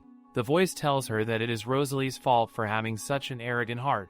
The sun shines again as Rosalie stands speechless after having done 5 days of continuous work. She notes how Emma has asked her to go for a walk, so here she is. Rosalie wonders if Emma liked the scarf she gave her, as she recalls Emma thanking her. Someone then calls for Rosalie as she then turns. It turns out to be Bella, who stands by a blonde dude and says it was unexpected that Rosalie did not show up to the first day of the ball. She also mentions that it appears as though Rosalie made up the rumors about the prince. To this, Rosalie says whether she made it up or not, why does Bella even care? This irks the old hag, who then says she does not really care about that, before Rosalie says if that is so, then Bella should not bother her again and go. Bella angrily asks if Rosalie just said she annoyed her, as the blonde man tries to hold her back. The guy tells her to please stop, as Bella then points, asking if Rosalie thinks Bella's only here because of her. Bella walks by and the man does so as well. As he does, Rosalie tells him to come and visit her later tonight. The blonde Nathan carries on as Bella takes an angry breath. Later at night, Rosalie is going through her letters as she notes how Sonia has not contacted her in a while. She wonders if Sonia was always like this or if there is something going on with her. Rosalie then picks up one letter in particular. A man then tells the Duchess that he has prepared everything for her visit to the manor tomorrow and that it seems she will be quite busy tomorrow as well. She then says it should be okay if she just leaves these here and says they will use the portal. The man says yes and asks if he should get her a carriage. She tells him no and that it is fine before he says he will now leave first. The door closes as Rosalie then opens her balcony door yet again for another man.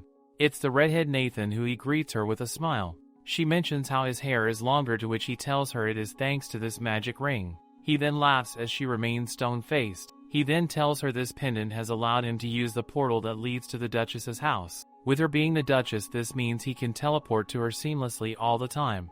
Rosalie notes how since she gave that pendant to him, it appears as though he's been testing it out, to which she mentions she does not hate that. She then tells him to report Bella's movements every 4 days, and that pendant makes this much more convenient.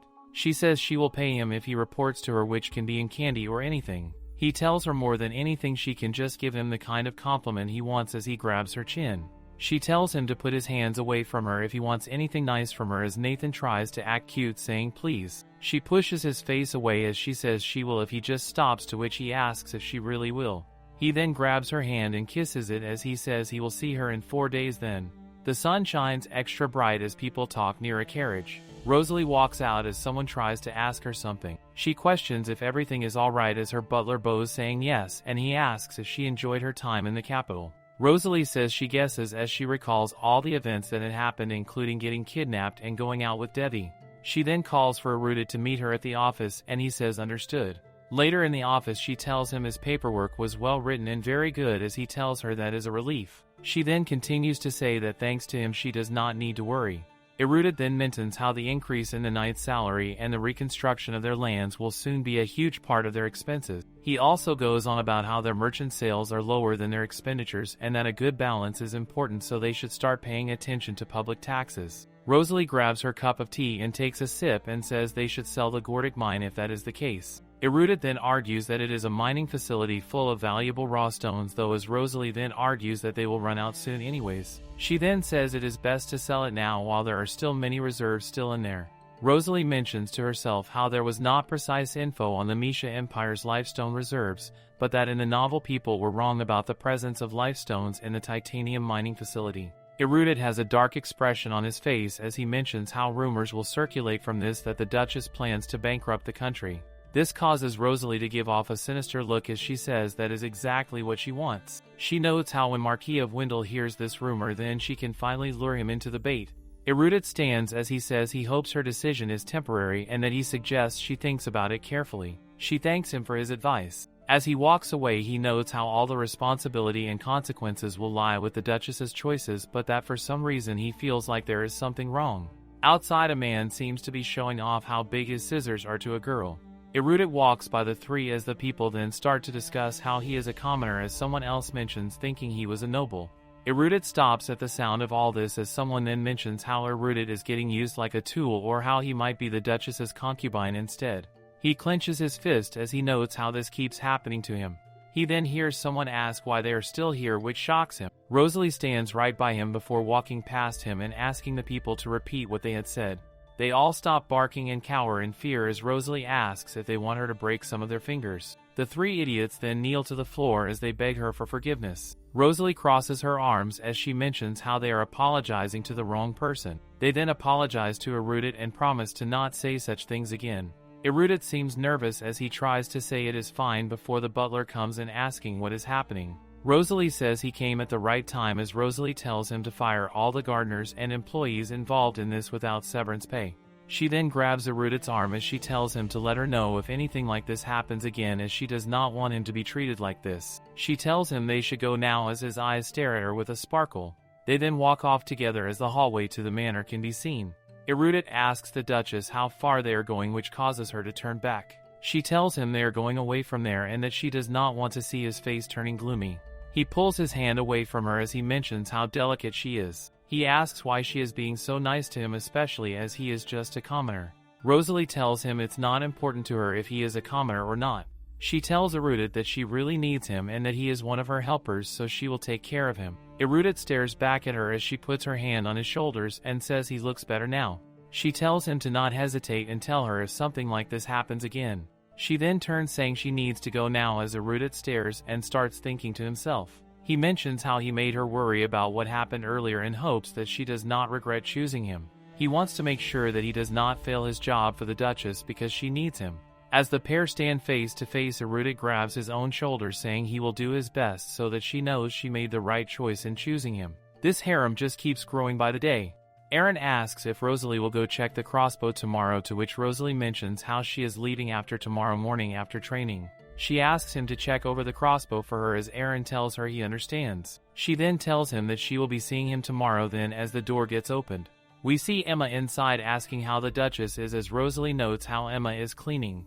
Emma says yes and that she will be done very soon, to which Rosalie tells her to not push herself. Emma then opens a suitcase as she then asks Rosalie what she plans to do with these. This confuses Rosalie as Emma presents her slippers and a scarf, both of which are items from Debbie.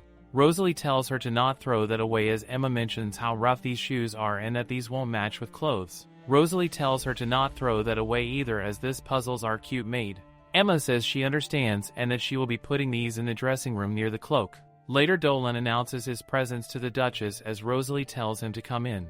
Once inside, she asks what brings him here, to which he tells her that Countess Seth has an urgent letter for Rosalie. Later we see Rosalie sitting as someone says it is a pleasure to meet her. Rosalie asks if anything else was sent apart from this letter as the man mentions how he was only instructed to bring this. Rosalie uses a scissor to cut it open as she then reads through it.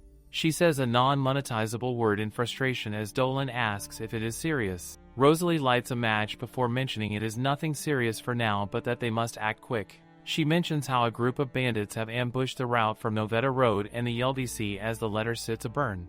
It is noted that Novetta is the only route where supplies will be moved in the future. She also mentions how the road is Imperial land, so they will need permission before entering, and also notes how her knight's skill must stay hidden until the territorial war. Dolan asks if she is okay as Rosalie says she is fine and that she still has to go to the capital for a while even though things are not going well. He tells her he will prepare a carriage, to which she tells him no as she does not want anyone to know she is leaving. Dolan protests but she tells him she must go by herself. Later we see Boots in a forest as Rosalie can be seen walking near a wall. She mentions how since there are few people here she can assume this is the entrance to the Imperial Palace. She notes how this must be where Debbie sneaks in and out of the palace as she sits slumped over. She wonders when he will come out. Not in the SUS way, of course. Dusk turns to night as Rosalie still sits alone. She then looks up to see Debbie up on top of the wall as she yells for His Highness, which catches his attention. He then hops down from the wall before landing in front of her. He asks what she is doing here, to which she says she was waiting for him to come out. He offers his hand, telling her to get up from the dirty floor as Rosalie sits speechless. He questioningly calls for the Duchess as the background around him seems to sparkle. She turns to the side as she mentions she has a cramp before he stares at her in disbelief. He then rushes over right in front of her before slowly pulling off her shoes as she yells, "Hold on guys, let me need to get a screenshot of this wholesome moment." Debbie mentions how it's likely due to her sitting for a while as he tells her to stay still. Rosalie does note how she actually feels a bit better now before noting how she does not know why Debbie is laughing. He asks if she is okay now, to which she says yes and thanks him. He then says if that is the case then he will wear this now, as she angrily tells him to give it back. Rosalie then asks if Sonia told her about how he was sneaking in and out of the palace. Rosalie nervously says yes, as she notes how she does not want to lie, but it would help avoid an unnecessary situation. She then switches the subject, saying she is here to make a deal with him. She questions her comment about a deal. She then mentions the place where the Baron of Rondell hides his slush funds and asks if Debbie would like to know where that is. Debbie sits stunned before he smiles and asks what she wants. She tells him she'd like the Novetta Road to be reinforced with Imperial guards. Debbie notes how it seems like Rosalie trades with the Countess of Seth using that route, to which Rosalie says yes and that they are important valuable items. Debbie also then deduces how the Duchess seems to not want to get involved before telling her he is not a hard-working crown prince. He mentions how he likes to sneak out and do pranks on others before saying he'd like to make another deal. I think a good deal would be you viewers subscribing and I continue to make content. Later we see the man in a fancy room putting on his coat. Someone calls him saying he is Bennick, to which Debbie tells him to come in. Bennick walks in saying these are the papers Debbie was looking for last time. This man is the eldest son of the Bright family. Debbie asks if there is someone who will take a look at these important papers, to which Bennick says he already took care of it himself. Debbie tells him well done as he holds the papers. Debbie notes how it is just like the Duchess said, as he also mentions how he did not expect it to take this long. He tells Bennick to keep investigating and be careful to not leak anything. Debbie then pulls out his cupboard as we see a black necklace sitting in there. He puts the papers in there as well before asking about the issue on Novetta Road. Debbie says he will be helping with that, which confuses Bennick, who recalls the prince earlier saying he did not want to join as it would be bothersome. We then go back to the scene where another deal was being brokered. Rosalie asks what it is this time, as Debbie tells her she will soon find out. Rosalie says it would be difficult for her to make this kind of deal, as Debbie tells her not to worry about it. He tells her it will not be too much of a price. In the present time he tells Bennick he has his reasons for all this. Rosalie is later seen asking to check the new weapons, as Aaron tells her no problem. The pair then spot Erudit before Rosalie asks where he is going. He says he is off to the library, as Aaron mentions how they are headed to the blacksmith. Rosalie smiles as she notes how the two men seem to have gotten close while she was away. Aaron says they should take Erudit along, as he probably didn't get the chance to look around the town. This prompts Rosalie to grab his shoulder and tells him to come with them. Erudit notes how Rosalie never seems to rest due to her work and decides to use this as a chance to get her a present. Erudit says sure to the two, as we later see the sign of a door. An arrow strikes near the bullseye, as Rosalie notes how she is a little disappointed about the scope. Aaron and the blacksmith though are staring in awe. Rosalie mentions how the scope needs to be more accurate and set the differences between targets at different heights. Aaron mentions how it will be hard to get that accuracy right before Rosalie says it's all good. She then has a dark expression on her face as she aims the crossbow. She then fires out a shot which hits the bullseye again and again and again. She tells him they can use it, as it at least is way more usable than their previous model. She then asks how many of these they have, as both Aaron and the blacksmith stare in awe at her skills. The blacksmith says the amount she requested is almost done, to which Rosalie tells Aaron to check over them again to make sure it's all good. The blacksmith ushers the crew to proceed this way then. Erudit stands behind as he notes how amazing that was. Later we see Aaron ask Erudit if the Duchess is still here, to which Erudit says yes, but that she does not like the hot temperature inside. Aaron then tells the blacksmith that maybe he could make a dagger, as well as the blacksmith asks if the Duchess uses daggers too. Aaron calls her the master of daggers, as he asks Gilbert exactly how many crossbows there are. Some unhearable things are seen as Erudit mentions how long this convo will take. Later we see Rosalie seated as she asks where Aaron is. Erudit says that Aaron and Gilbert are talking about something and it will take a while. She then asks if he'd like to walk around town then, as Erudit wonders what about Aaron. Rosalie starts to move out, telling Erudit to go, as she mentions Aaron will just head to the castle when he finishes work. Erudit starts to move as well, saying he sees. Outside, Rosalie mentions how she is glad the people here are energetic and seem to have peace of mind. Erudit then talks about how, as far as he knows, Bella once owned the Duchess's property. He mentions how when she was in control the business operation was messy, and how even the previous head did not manage it well. He then catches himself as he nervously tries to say that thanks to Rosalie the issue is solved. This prompts Rosalie to say he is right and that she is curious why he would talk about this. He asks if she feels bad about this, to which she tells him the most important thing is to move forward. She then looks puzzled before asking him to have some tea first, as she notes how weak this boy is. Later in a room we see him seated. 30 minutes prior she told him to enter a cafe before leaving to go for a walk. Erudit notes how he cannot believe he did this in front of the Duchess and notes how he should probably hit the gym and work out. He then turns as he hears some noises. It's a girl yelling, "Don't do this to a bunch of filthy animals." The three creeps ask her if they should go somewhere else to talk, as Erudit now stands telling them to stop, as the woman clearly does not like that. One of the creeps tells Erudit he is in the way and asks what the hell he is talking about. Erudit says that if they don't stop he will call the knights on them. The thug yells, saying Erudit is trying to be cool in front of the woman and that he'll crush Erudit's face. As he prepares to punch, Erudit wonders if this guy will break his teeth. He closes his eyes as a loud sound can be heard. The doofus pulls back his hand to punch, as Erudit wonders if his teeth will get messed up. His eyes are closed shut before Rosalie comes flying in with a kick to the face. The lady is stunned as the idiot falls to the floor and Rosalie lands on the ground. Erudit stares as Rosalie has her fists clenched. Rosalie mentions grimly about how she understands the situation as the two other idiots start pulling out their weapons. They show off their daggers to her as Rosalie flips her own dagger while mentioning how she's not sure why they feel confident fighting against her with daggers. One of them goes in for a slash, asking what the hell she is talking about, but hits air as Rosalie easily dodges. She then gives him an uppercut using the handle of her blade. The other guy tries to go in for a stab, but she knocks the weapon out of his hand as she notes how she is the Duchess. She then throws up a kick, ending the man's ability to reproduce, as she mentions how killing these guys would be bad for her reputation. The guy falls over foaming from the mouth. As both idiots lay on the floor in great pain, Rosalie notes how unfortunate it is that her knife got scratched. She then calls for a nervous Erudit who sits on the floor. She offers him her hand and tells him that they should go now. Erudit seems to be enchanted by the Duchess as he says yes. Later in the nighttime, Erudit walks off the carriage as Rosalie calls him by name. She then hands him a dark blue box and tells him to take it.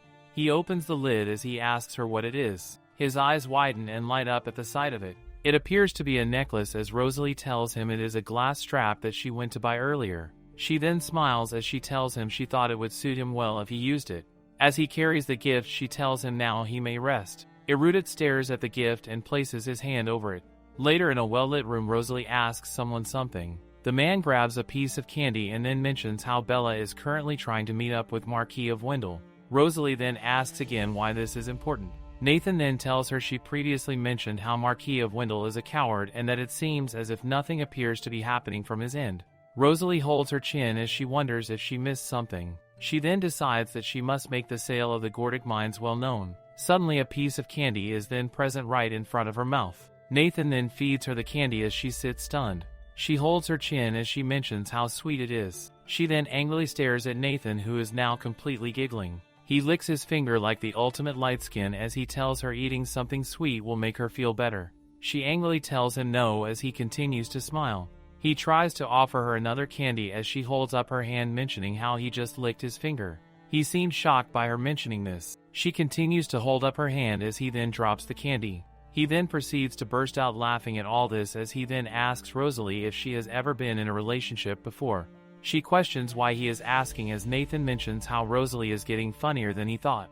He then tells her that Bella has asked him to come with her as she will return to the mansion soon. He mentions that Rosalie could prepare some bait for the Marquis of Wendell. He also mentions how if the territorial war starts, then they will try to take possession of the property. Rosalie sits and ponders while Nathan stares at her with a dumb look on his face. He calls her name once before going in with a charismatic kiss on the cheek. She jumps away from him as he mentions how he sensed her heartbeat go up. She yells at him for this, but he is long gone and he yells at her to take this as a compliment. Very non-monetizable words are said in the manner as even the butler outside wonders where these chills came from all of a sudden. Later we hear Rosalie yelling at her knights to not miss while using the crossbow.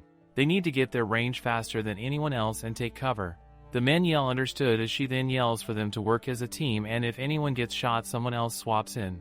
We see men running out carrying crossbows as Rosalie yells to not miss the shot while another set of men are doing push-ups. She notes how the firing range squad training is going well as she yells at them to go again. She is so fine.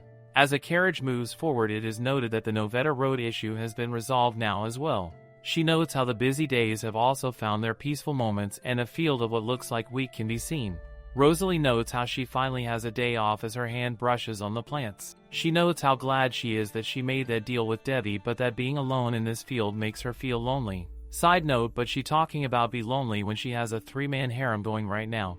This a load of BS. She then wonders if it's maybe due to the cold. She then wonders about how if she had someone next to her at times like this maybe she'd feel less lonely. Someone then says that it looks like Rosalie got her first. She turns her head to see someone walking towards her. She questioningly says Debbie as we see him standing before her. Rosalie asks why he is here, to which he tells her he finished his part of the deal so he's here to get fresh air. A breeze then blows by as Rosalie tries to cover her hair. Debbie then stands before as he does the cliché giving her his coat move. He then stands smiling before Rosalie thanks him and notes how warm it is. She then asks if he has informed the Imperial Palace yet. Debbie smiles as he tells her since the Duchess likes informal visits, of course he has not informed them yet. She then questions how she did not see His Highness's portal request as he then dangles a necklace saying he used this. It is a Duke's art pendant for transportation. He tells her it was discovered over 300 years ago by the first Duke of Judehart as Rosalie stares at it and asks where did he find it. He then tells her he stole it as she then gives him a blank stare. She then hands it back to him as he tells her not to worry since the Imperial officials didn't even notice. She asks if there are any records of this thing's use, to which he says probably not as it is 300 years old. She then mentions how someone could see him using it, to which he tells her he is good at hiding suspicious patterns. Rosalie then brings up his reward and asks what he wants. To this he asks for her to give him a place to play pranks. Rosalie's face turns blue as she says no way. She asks if he means a workplace, to which he tells her yes. She has a grim look on her face as she mentions how proudly he is nodding. He then puts his foot forward and says he plans on leaving the palace and doing his work from the Duchess's mansion. He leans right next to her as he asks if this isn't too hard for the Duchess of Judehart to work out.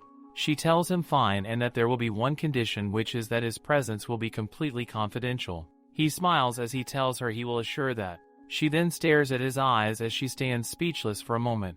She mentions how they are like snow and clear as the sky. He asks her if she likes clear skies like this, to which she says that she likes them more than cloudy skies. I guess she doesn't like mushroom-shaped clouds then. Debbie then says well as Rosalie now stares up. He tells her she looks better on bright sunny days, which seems to stun her for a moment. She then closes her eyes and has a slight smile. She mentions what a stupid joke that is. The pair then walk off into the bright yellow field. Later it is sunset as Debbie holds onto the coat that he gave her. He pulls out some leaves that were left on it. As he holds them, he lets out a smile. Someone then calls for His Highness as they say it is Barry. He tells the man to come in as he sits by his desk. The servant alerts him that the lady of Count Ammons has arrived to see him. The servant also mentions that the lady told her to contact Debbie when he got home safely. Debbie then sits at his desk staring at a letter. He mentions how he has to do all this unfinished work before he can even go to the Duchess's manor as we see a pile of papers on his desk. He then notes how he truly does not have time to meet up with the snake for now. Debbie tells the servant to let the snake know that he is very busy right now and won't be able to meet up, to which the lady says yes, Your Highness. Debbie is then stunned by what appears to be a loud ruckus going on. He stands up wondering what is so noisy as we then see a green slimy snake calling his name. She crawls to him mentioning how he said he'd be busy for a while. Debbie asks the snake what is going on. The dirty reptile asks if there is something wrong. Debbie says there is not, but that he has a lot going on right now. He tells her it will be hard for him to meet with her for a while. The python is unhappy. The long scaly creature then slowly hisses, asking if this is because of Rosalie. Her ugly face looks downward as she asks if he has errands with Rosalie. She then looks up saying she knew it and that Debbie has changed and is getting weirder after not taking her advice. Debbie then calls the viper by name and tells her simply to stop. She tries to protest, but he turns away saying that they need to calm down first before talking again later. She slithers right behind him and tells Debbie to wait. She constricts on his sleeve as she tells him she did not mean it. He puts his hands on hers and calls her name. She yells his name back, smiling before he brushes her hand away and says that he will see her when he's all done. She darkly says what as Debbie continues to walk back into his room. The door is closed shut on the fake friend. She then holds her head up as she mentions how this is all due to Rosalie and that Debbie had never done this to her before. She mentions how she hates that Rosalie has taken Debbie from her and that this is annoying. The snake also notes that it is annoying to talk to Rosalie as well and that she hates how Bianca is getting pampered by Rosalie as well. The fake friend then starts to walk, mentioning how the first person to betray her was Rosalie. Her face looks like it came out of a horror movie as she stands thinking about all this. Rosalie is later seen mentioning how the knight and the firing squad seem to be doing very well with their training and that they can now move on. Aaron says the training on his end is going well too, as Rosalie calls this a relief. She then tells Aaron she needs to go now then, as she then opens the door and is stunned. She says what the, as we then see Debbie has become a coach potato. As he lies, she mentions how he actually looks handsome as flowers start to appear. She then sits right before him as she notes how it doesn't feel real. Her hand is then grabbed all of a sudden by Debbie. He then gives her his stare as he lays. She then asks how long he has been awake. To this he tells her that he's been awake long before she checked out his face and says that maybe she wanted to see him. She then notes that he has seen it all then. As he gives her his version of the light-skinned stare, she then looks back thinking about something else. She looks up at the window now as she mentions how she has not even looked at the sky today. His hand then covers her face as he starts to sit up and says that she should be looking at him. His hand is by her face as she seems quite flustered. This moment is then cut short by Dolan calling for the Duchess and alerting her of his presence. He tells her he will enter now as she yells that she is changing her clothes and to wait outside. Debbie asks if she will be changing her clothes here as she then covers his mouth with her finger and tells him that she can hear him clearly. Dolan asks the Duchess if something is wrong as Debbie sits speechless. Rosalie then tells Dolan that she is good and asks what he wanted to tell her. Dolan tells her he got word that Bella would like to visit the mansion as soon as possible. Rosalie says she sees and asks if there is anything else. Dolan tells her there is not and tells Rosalie that he will go now then. After he does, we see Rosalie sitting uncomfortably as the crisis is now averted. Debbie then grabs her hand as she gets stunned by this. He then puts her finger right in front of his open mouth. She nervously asks what the hell he is doing before he tells her it's just a prank as she then swiftly pulls her hand away. She lets out a deep sigh as she tells him he is too old to make pranks like this. He then grabs her again and leans his head right next to hers. She tells him he is too close as he then scratches his head and tells her it does not matter what age you are when doing pranks. She stares at him while internally saying really. She then notes how unpredictable Debbie can be. A few days later we see a well-kept garden. As Rosalie is walking, someone calls for the Duchess. She asks Erudit what is going on. He holds a paper smiling as he tells her he is on his way to read some paperwork about the sale of the Gordic mine. He asks if she is done with training yet, to which she says yes. She then pats his shoulder again as she tells him good job. This prompts him to fix his own glasses as he says yes and watches her walk away in the garden. He is not the only one watching as somebody stares at the two of them from his window. As Rosalie walks into her room, she notes how she is glad that the mine got sold for a higher price than expected. She then looks up to see Debbie and mentions how he's back again today. She is puzzled as he swiftly makes his way over to her. He then grabs her hand once again before placing it on his shoulder to her utter confusion. She asks what he is doing as he turns his face away blushing while saying prank. She then pulls her hand away saying she sees and mentions she will go now as she has other important matters to deal with. Debbie is stunned at how she is ignoring him before he asks where she is going. Rosalie closes her eyes as she mentions the forest near the duchy. This seems to confuse him as he says and he breaks a sweat. Later they are both in the forest as Rosalie notes how Debbie has tagged along again. She carries a bucket as Debbie mentions how she is drawing targets all over the forest. He tells her the Duchess is amazing for coming up with all these training methods. She then turns around to hand him a bucket of paint and the brush. He asks me too, to which she tells him that since he tagged along it'd be more fun if he helped. We later see him painting red circles on the tree. He turns and flips his brush as he stares at Rosalie. He asks if she wants him to paint it over there, to which she says yes and that it is too high for her to get up there. He tells her alright as his heel is then seen leading the ground. He then smiles as he holds her up in the air to her shock. We later see that Debbie is carrying Rosalie while he is standing on the branch of the tree. Rosalie has a stunned expression on her side profile. The two of them are both standing on the branch as they both stare off into the distance at the view of buildings. As she stares while he holds her arm, she notes how she hates to admit it, but that it's nice that she always gets to enjoy beautiful sceneries with His Highness. She then closes her eyes in peace as she notes how the breeze is always pleasant when she is with Darius. His feet then land back on the grass-covered floor. As he holds her, she mentions how they have already arrived now, to which he tells her he knows. She then says also before telling him that she has a proposition. She asks if he would be interested in playing tag with the knights. She tells him a suit and robe will be prepared for him and that he can wear it to get in around the knights. He smiles as he mentions how fun this sounds, but that the robe sounds frustrating, so he will use this instead. Rosalie stares as she notes this is the same hair-changing color item that Nathan used. She then tells him good. Later she is seated silently in her room as someone starts to yell outside. Nathan is climbing the balcony as he tells Rosalie long time no see, to which she says he is late. Nathan tells her Bella is obsessed with him, so he could not get away from her as he walks in. Rosalie then asks what he wants to talk about with her, as Nathan then mentions that Bella took him to a meeting with Marquis of Wendell. He mentions how Dumb and Dumber have taken her bait and will declare a territorial war in 3 weeks. Rosalie then lets out a smirk as she notes how it is finally here. Nathan sits beside her as he asks if he should kill the pair immediately. She tells him no, and that she will play with them in the territorial war as this was her goal. Nathan is quiet before he lets out a smile and then laughs out loud, thinking about how this was her goal. He then tells Rosalie that it will be fun before mentioning how Bella will be back to the mansion by tomorrow. Rosalie mentions how Bella will be looking to steal the Duchess's property and to keep an eye on her. Nathan then asks if Rosalie knows he is having a hard time before mentioning how her strong perfume is giving him goosebumps every day and that maybe by touching her he will be cured.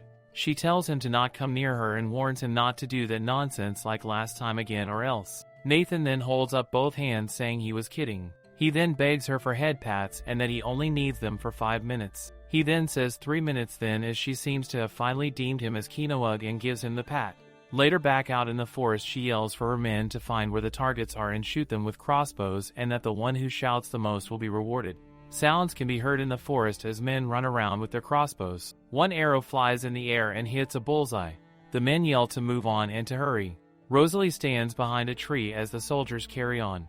She notes how they all seem to understand the terrain and notes they are doing a good job as they are improving. She then looks up and wonders something. She notes how if Debbie could do that jumping, then she should be able to as well. She then closes her eyes as she feels the air all around her. She then opens them saying go, but then while in midair seems to have messed up.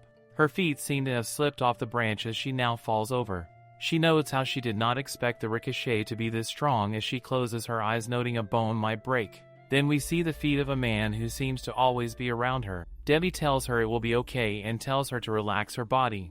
A large snap can now be heard as Rosalie now turns back yelling for His Highness. She asks if he is okay, but he simply responds by asking her if she got hurt while holding her face. She asks what about him and if he is alright, but he pulls her to his chest and lets out a sigh. He tells her he is okay as she lays there. He then laughs, noting how he is glad he did not get hurt and how he really cannot take his eyes off of her. Rosalie says she did not expect this and will compensate if he is injured anywhere. He tells her he is okay and asks to stay like this for a while. Later he can be seen getting up as the adrenaline seems to have worn off. She then yells for him to take his shirt off right now as he nervously says okay. We then get to see his back, which seems to be badly bruised. She notes how he is really hurt and then asks why he was trying to hide his injury. He tells her it isn't that bad since he used his aura when he fell. Unhearable words can be heard as someone is nearby. The pair look up stunned as Debbie notes how if they get seen like this they will get in more trouble. Rosalie stares back as she notes he is right. He tells her to let him help then as he grabs her hand. They then are seen hiding together near a rock and behind some bushes. They really doing us dirty like this, man. Rosalie and His Highness are hiding when someone suddenly says they heard something. This causes Rosalie to twitch nervously, as getting caught now would ruin everything. The man approaching them notices a box of ointment lying nearby and wonders aloud if someone might have gotten hurt. Before he reaches the spot, another voice calls out to him, berating him for slacking off and announcing that the pair with the lowest score will be punished by the Duchess. The man quickly rushes off, clearly unwilling to risk punishment. Rosalie hurriedly gets up after he leaves, handing the ointment to His Highness and pointing out that he should apply the rest himself since the knights will be arriving soon.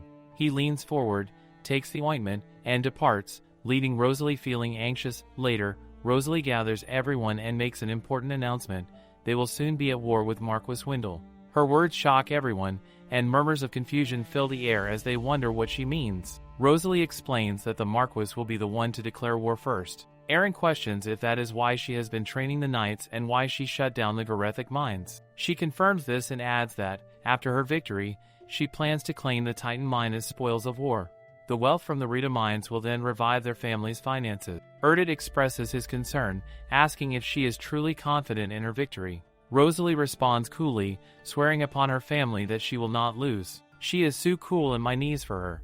Rosalie instructs Aaron to discuss military tactics with her later and tells Darren they will talk about the castle's internal workings as well.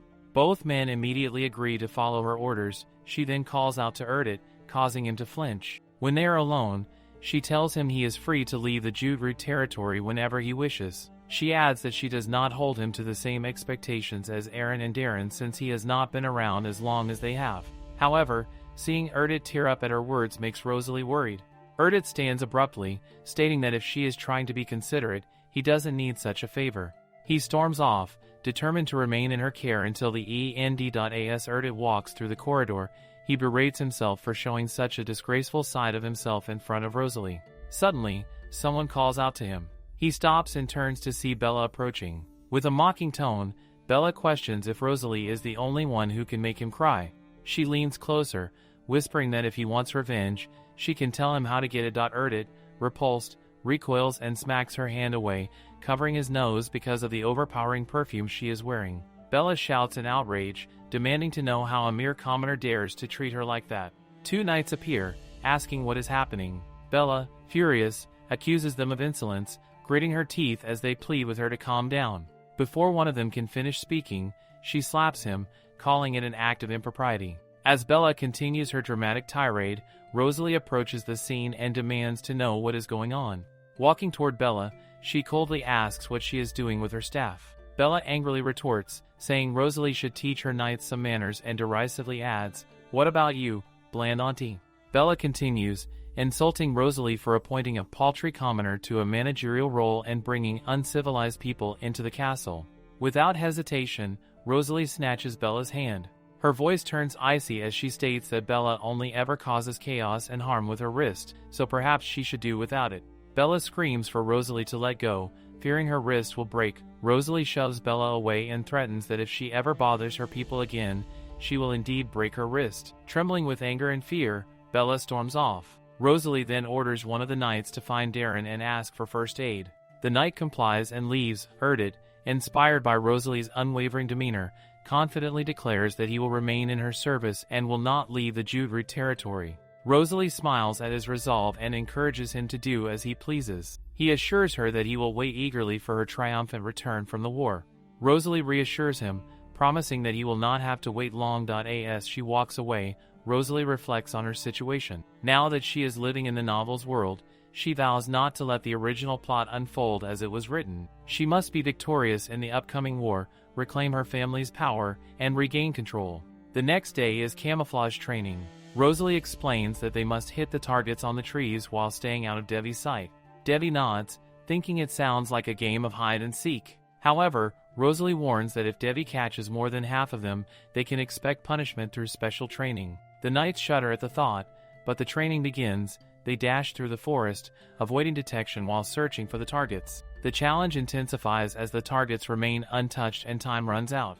Rosalie's commanding voice cuts through the air, urging them not to let the enemy see them and to aim straight at the targets. With determination and speed, they manage to complete the task successfully. Rosalie praises their efforts and dismisses them. As the knights walk away, they whisper among themselves about the masked ghost who never seems to tire. One of them remarks that Devi gives him chills. Eavesdropping on their conversation, Rosalie is certain Devi will enjoy the nickname Masked Ghost. Later, in the hall, Dorian pours tea for Rosalie and informs her that Miss Bianca has sent a letter and some present. Before leaving, Dorian glares at Devi, clearly uneasy about his presence as Rosalie's guest. Devi removes his mask and asks if Bianca is the Miss Bright he has heard about.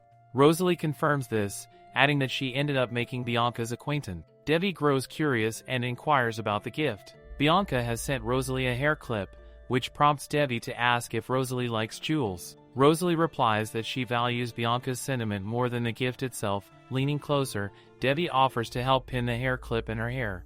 Rosalie watches him, wondering if he knows how to do this. Devi explains that, as a child, he used to play with his mother's hair. Those moments were among the few precious memories he cherished from his childhood in the palace. The original novel briefly mentioned Devi's mother, the late Empress. Officially, she passed away due to poor health, but the truth was far more cruel. She had been poisoned by one of the Emperor's concubines, who happened to be the mother of the second prince, Reincarnates. This assassination severed any ties Devi had with his half-brother. As Devi finishes, the hair clip looks stunning in Rosalie's hair. She thanks him, and he remarks that he plans to leave soon. noting there is only so much he can get away with if he wants to maintain his relaxed lifestyle in the long term. Before leaving, Debbie asks about her aura training. This reminds Rosalie that it's still too early and risky to use it in battle. She responds that she is following his advice and practicing the breathing techniques. Debbie kisses her hand, complimenting her progress and assuring her they will meet again tomorrow. His actions leave Rosalie flustered. Outside, Debbie reflects on how Rosalie always keeps him on his toes. He is startled when Ninhan suddenly appears, confirming it really is Debbie he has been sensing all over the palace, especially in Rosalie's office and room. Debbie questions why Ninhan is there. Ninhan explains that he is currently serving as Rosalie's eyes and ears. He then remarks on Debbie's unusual use of disguise magic, which he typically dislikes. Debbie counters, mocking Ninhan for working with nobility despite his apparent disdain for contracts. Ninhan smirks, casually stating that Rosalie is special to him. This makes Debbie flinch, though he mounts his horse, masking his emotion. From behind, Ninhan observes that their goals might align. Debbie responds nonchalantly but rides off with his heart pounding in dissatisfaction. Later that night, someone knocks on Rosalie's study. Confused, she wonders who would visit her at such an hour. Dorian reluctantly announces that Miss Sonia has come to see her. It has been a long time since Sonia and Rosalie last saw each other, and Rosalie was not expecting this visit. Sonia begins by apologizing for her behavior the last time they met, admitting she had been harsh. She explains that she was struggling and didn't mean to lash out. Acting sweet, Sonia asks if Rosalie will listen to her troubles like she always used to. Suppressing her irritation, Rosalie prompts Sonia to speak. Sonia hesitates before revealing that her concern is about Debbie. She confesses that she has fallen for him and wants Rosalie to help her win his affection. Rosalie remains calm, though inwardly amused by Sonia's audacity. Sonia, on the other hand, assumes Rosalie has picked up on her hints and expects them to rekindle their previous friendship. Setting her teacup on the table, Rosalie questions if Sonia is so nervous about Debbie that she needs her help. Sonia jolts at the question, clearly caught off guard. Rosalie smirks, pointing out that Sonia was so desperate for her assistance that she pretended to apologize. Sonia denies this, shouting that she is being sincere, tilting her head and exuding a threatening aura. Sonia warns that Rosalie should understand this is her last chance. Sonia questions if Rosalie really wants to lose her only friend. To Rosalie, this marks the moment Sonia crosses the line. With a cold tone, Rosalie replies that she doesn't need her anymore and orders her to leave. This enrages Sonia, who demands to know how Rosalie could say something like that to her. Rosalie remains firm, warning her to keep quiet or face being dragged out. Sonia seethes with rage, and Rosalie calmly gives her until the count of 3 to leave on her own. Sonia points she is going to regret it. Despite her threats, Rosalie starts counting. Sonia storms out of the room just in time, fuming over the humiliation. Outside, Sonia's anger is evident as Emma spots her and asks if she is all right. Sonia clenches her fists but quickly composes herself, assuring Emma that it's nothing before walking away. Emma, unsettled by Sonia's fury, proceeds into the room. She questions Rosalie about what happened, but Rosalie dismisses it as nothing out of the ordinary. Internally, Rosalie knows there's no hope for Sonia and resolves not to waste her energy trying to persuade her to change. The scene shifts to the training grounds. Exhausted by the looming threat of battle, Rosalie struggles to sleep and eventually rests beneath a tree. The day seems clear and calm, allowing her to drift off. Sometime later, she opens her eyes to find Debbie sitting nearby, greeting her and teasing that she is always so drowsy. Rosalie, startled, wonders when he arrived. Debbie replies that he came not long ago and encourages her to get up before she catches a cold. Rosalie finds it strange since she's typically a light sleeper. Debbie's sudden presence clearly unsettles her. Leaning closer, he asks if she's feeling unwell. Instead of answering, Rosalie reaches for his face and removes his mask, now accustomed to seeing him without it. This act makes Debbie blush, but the moment is interrupted by Dorian calling out to Rosalie. Both of them flinch as Rosalie hurriedly replaces Debbie's mask before responding to Dorian. Dorian informs her that the shipment has arrived. Dorian, you ruined such a sweet scene, but I'll let it slide this time because you are a kind man.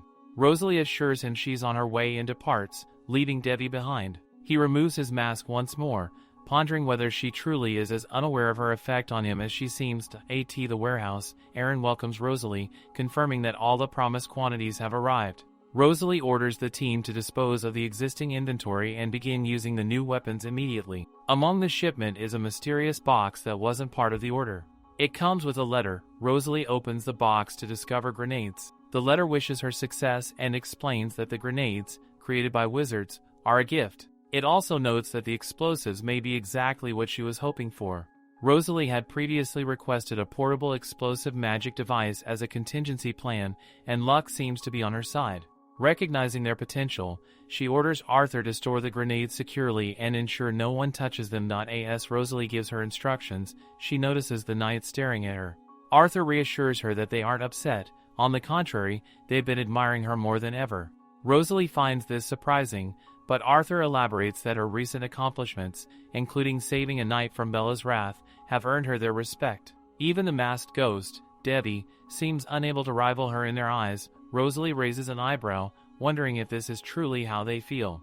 Arthur flinches, realizing they might have been too casual in their behavior. He quickly offers to wrap up the remaining tasks, allowing Rosalie to leave. As she walks away, the knights begin whispering among themselves. One remarks in awe that they just witnessed the notorious Duchess smile. Others express disbelief, calling the moment surreal. Elsewhere, Nidhan returns, ranting about how difficult it is to deal with Bella. He clings to Rosalie, reminding her of an oversized cat. Curious, he asks what will happen to Bella after the war ends. Rosalie replies that Bella will be chased out of the territory. She pauses and adds that Bella was born into a declining family, emphasizing that killing her isn't an option. Her sharp intuition catches Nidhan off guard. She quickly guesses his thoughts and orders her not to even think of killing her, and he excitedly questions if there's truly no way to get rid of Bella forever. Rosalie believes she doesn't deserve to die. Bella is planning to elope with the family fortune, and his role is to keep an eye on her until she runs away. Nidhan states that since she has rejected his offer, he will be sad if she dies in the process. Rosalie reassures him that it will never happen. He ponders that he will have to meet Devi soon. There is a knock on the door. It is Devi. He is surprised that she invited him to the confidential archives. She mentions she spends most of her time there. Devi leans closer, questioning if she is preparing for the war. Rosalie is reviewing topographic maps, which makes him smile. She tells him she has something important to say. Rosalie explains that she plans to end the training regimen soon. Devi believes it is a little early for that decision, but she further elaborates that he doesn't need to assist with training anymore. The first battle is about to begin, and she cannot involve outsiders in their operations any longer. Devi is a little astonished. Leaning slightly, he mentions that his powers can help her win, and he could contribute beyond training the knights. She expresses her gratitude for the help he has already provided, but insists on handling the next phase on her own. This makes Devi clench his fist. Turning away, he remarks that she is indeed a woman of principle. Worried, Rosalie stands up, wondering if there is anything she can offer him in return. He strongly opposes the notion, stating that whatever he does for her is without expecting anything in return. Thoughts cloud his mind as he leaves the room. He had thought they were finally growing closer, but now she is acting distant again. Outside, he finds himself unable to bear it and demands Nidhan come out. Nidhan emerges, mocking Devi for claiming not to want anything in return. As far as Nidhan sees it, Devi's selflessness is amusing. Devi knows that Nidhan had been listening all along. His excellent hearing skills made that inevitable. Nidhan smirks, pointing out that Devi would never let Rosalie fall into danger. He adds that he came for the same purpose, explaining that Rosalie keeps her personal and professional lives separate. Nidhan confidently asserts that Devi seems to need an excuse to be around Rosalie, just as Devi needs him. Devi silently agrees. He does need someone to protect Rosalie in his absence, and Nidhan is a capable warrior. Meanwhile, someone has been tailing Devi, but he doesn't know who it is. Nidhan speculates that it could be none other than the Empress. Devi asks Nidhan for a favor, which excites Nidhan, as it sounds like fun to him. Back in the study room, Rosalie struggles to focus on reviewing the battle strategy, distracted by what Devi had said before leaving. She feels conflicted, unsure if her distraction stems from recent events. Still, she reminds herself that this war is the family's burden, and she cannot let it involve anyone further. Suddenly, Doran bursts into the room, looking worried as he informs her that Bella took the bait. Bella is running through the corridors, frantically calling for Nidhan, but there is no sign of him. Bella's maid advises her to act quickly, as they need to leave soon. Bella grows furious, wondering if Nidhan ran away without her, and she angrily calls him a coward. Deciding to put her plan into action, Bella hurriedly climbs into the carriage with the family fortune, determined to start a new life. The carriage begins to move, but after some time, it abruptly stops. Both Bella and her maid are confused, only to see Rosalie standing there. Rosalie boards the carriage and orders Bella to get out. Bella and her maid rush outside. Rosalie asks what the hurry is and orders Aaron to open the trunk. Bella begins screaming, pleading with them not to touch her belongings. Rosalie calls her a shameless thief for managing to steal so much in such a short time. Bella collapses to the floor, seemingly overwhelmed, as Aaron watches in confusion. Bella declares that they really believe she did all of this on her own. She warns them that her guards-trained assassins are on their way and that Rosalie's tawdry order of knights will be of no use against them. Bella sneers, claiming she would have spared Rosalie's life if she had just let her go. She calls Rosalie a silly girl. This silly girl is going to break her neck soon. With a straight, horrifying face, Rosalie questions if Bella truly believes her knights are so weak. She calmly informs Bella that her guards have already been dealt with. This revelation shocks Bella, and the knights confirm it they have already conquered the assassins Bella spoke of. Rosalie asks if Bella underestimated her forces. Bella's maid starts pleading for mercy, but Bella refuses to accept it, convinced her plan was foolproof. Before leaving, Rosalie coldly states that the only place Bella is going now is the dungeon. She orders her knights to take Bella and her maid away immediately. Bella, confused and defeated, cries out, demanding to know how Rosalie uncovered her plan. Your dear Ninhan was behind it all, my love. Meanwhile, at the house of Marquis Wendell, someone screams in outrage, demanding confirmation of the news. A butcher bows and confirms that Bella has been discovered and captured. The Marquis slams his fist in frustration, calling Bella a foolish woman.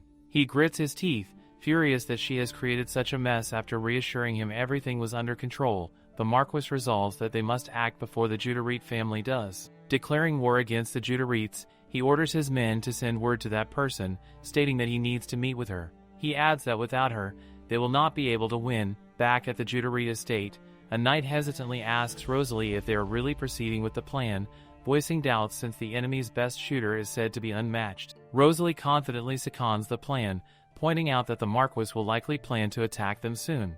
Referring to the map, she explains that they will need to send half of their troops to a specific location to prepare for the attack. Aaron questions if Rosalie plans to strike first, asking if attacking before the enemy lays siege is wise. Rosalie firmly responds that sometimes the best defense is a strong offense. She highlights the mountainous terrain where they will engage, noting that it mirrors the conditions her knights have trained in. Though her confidence leaves them a little nervous, Aaron considers the plan a big risk. Rosalie reassures her troops, confidently stating they will succeed. She believes this because she has practically choreographed this battle in the novel. She adds that after destroying half of the enemy's forces, they will have the advantage for a full frontal attack. Rosalie firmly concludes that victory will be theirs. At the training ground, Dorian approaches Rosalie, informing her that he has prepared the food and weapons she requested. She thanks him before comforting Emma, who has been fretting. Rosalie reassures Emma that there is nothing to worry about. Inspired by Rosalie's strength, Emma resolves to stop crying, believing Rosalie to be a capable leader. Erdit approaches Rosalie with a gift. He explains that Gilbert forged the dagger using the highest quality materials. Rosalie admires the weapon's craftsmanship but is curious about the ring included with it. Erdit explains that the ring allows her to summon the dagger instantly, thanks to a summoning spell. Rosalie ponders the usefulness of such magic for the future, thanking Erdit for his thoughtfulness. Pleased by her gratitude, Erdit wishes her luck in the upcoming battle. The day of the battle arrives. Rosalie stands before her knights and questions if they are afraid. Her knights reply with a firm no, though their hesitation is evident. She asks again if they will let fear paralyze them. The knights flinch but manage to deny it once more. Rosalie notes their unease but addresses them with conviction. She tells them that fear does not suit men of their caliber. Her words leave the knights speechless. She bolsters their confidence, reminding them that they survived their strenuous training because they are brave and capable knights. She commends their efforts and assures them that they are not marching to their deaths. Rosalie reminds her knights of their purpose, to protect their beloved families, their hometowns, and the peace they hold dear. She declares that they are honorable knights of the Judarite family and must fight for what they cherish. After a rousing speech, she questions them again if they are afraid. This time, the knights roar in unison that they are not. The group sets out for battle. Upon reaching the forest, Rosalie commands the knights to split into two groups and rendezvous at the designated battle point. Aaron, concerned for her safety, tells her to be careful. Rosalie assures him she will, stating they will rest in a nearby village. As the group sets up camp, Rosalie marvels at the small, enchanted pouch that carries all their gear, acknowledging its hefty price tag is worthwhile. Taking out Bianca's hair clip, she stares at it solemnly, hoping not to use it unless absolutely necessary. She decides it will be reserved as a last resort in a dire situation. Later that night, Rosalie volunteers to stay and watch and instructs the others to rest. She sits beside the fire, her thoughts focused, someone watching her, perched in a tree, a figure smirks, their gaze fixed on her. The next day, standing on the mountain and handing out weapons, Rosalie surveys the battlefield. As expected, the enemy has a larger troop than anticipated, but this poses no issue for her since the discrepancy is still within their arrow range. The knights prepare themselves, their weapons pointed at the ready. Rosalie commands Team Beta to hold their position and keep watch over Team Alpha, while Team Alpha is instructed to launch their attack only at her signal. Rosalie targets her sniper rifle at a knight stepping out of the enemy camp. With sharp precision, she takes him down in a single shot. She immediately gives the signal for Team Alpha to charge. Confusion ripples through the enemy forces as grenades from Team Alpha land amidst them, exploding in a fiery chaos. The enemy knights, taken by surprise, scream for reinforcements and attempt a disorganized siege. Rosalie coolly directs her troops. She orders Team Alpha to pursue the disoriented enemy forces while commanding Team Beta to hold their ground, maintain the attack, and ensure the enemy is wiped out before sunrise. Joy, watching the battlefield ablaze, is amused by the scene and marvels at how the enemy is now at their mercy. Rosalie calls out to Joy, instructing him to lead an assault on the opposite flank. He nods, believing wholeheartedly in Rosalie's leadership and confident they can achieve victory. Marquis Wendell's knights, desperate, charge at the Judarite forces. Joy throws a grenade toward the cliff edge, and with perfect timing, Rosalie snipes the grenade in midair, causing a massive explosion that sends the enemy plummeting. As the battle winds down, Rosalie orders her troops to assemble, noting that they are nearing the end of the skirmish. She informs them that she will patrol the perimeter to ensure everything is secured. In the forest, Rosalie's sharp eyes catch sight of a man's corpse. Upon closer inspection, she notices the injuries are not from an ordinary sword. The precision suggests a skilled swordsman, leading her to wonder if this individual might be an ally or foe. As she scans her surroundings, she spots Nidhan in the distance. She calls out to him, and he smirks, greeting her with a casual remark about how she has finally found him. Rosalie's expression turns cold as she questions why Nidhan is here. Unbothered by her tone, he tells her not to look at him that way, explaining that someone had asked him for a favor. Rosalie furrows her brows, confused by his cryptic words. Before she can press further, something catches her eye. She immediately orders Nidhan to get down, sniping an enemy knight from the Marquis's forces who had been sneaking up from behind. Nidhan silently observes her, thinking to himself that he and Devi truly have no reason to worry about Rosalie's safety. Once the threat is neutralized, Rosalie turns to Nidhan, once again demanding to know who asked him for the favor. Nidhan, however, refuses to divulge any details. Rosalie sighs and steps away, dismissing the matter. She instead commands him to return to safety, warning that the battlefield is no place for him, but Nidhan stubbornly refuses, claiming he has no intention of leaving after coming all this way.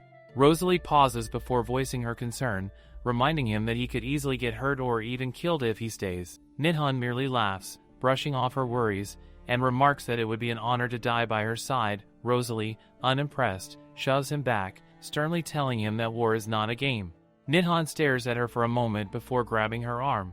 With an unwavering gaze, he questions whether she is not even slightly tempted by his talents. He points out that she is neither scared nor enticed by his talents. Rosalie sighs, knowing full well that she had already used him to spy on Bella. Still gripping her hands, Nidhan suggests she could use him for much more. For instance, he offers to sneak into the enemy camp and assassinate Marquis Wendell right away.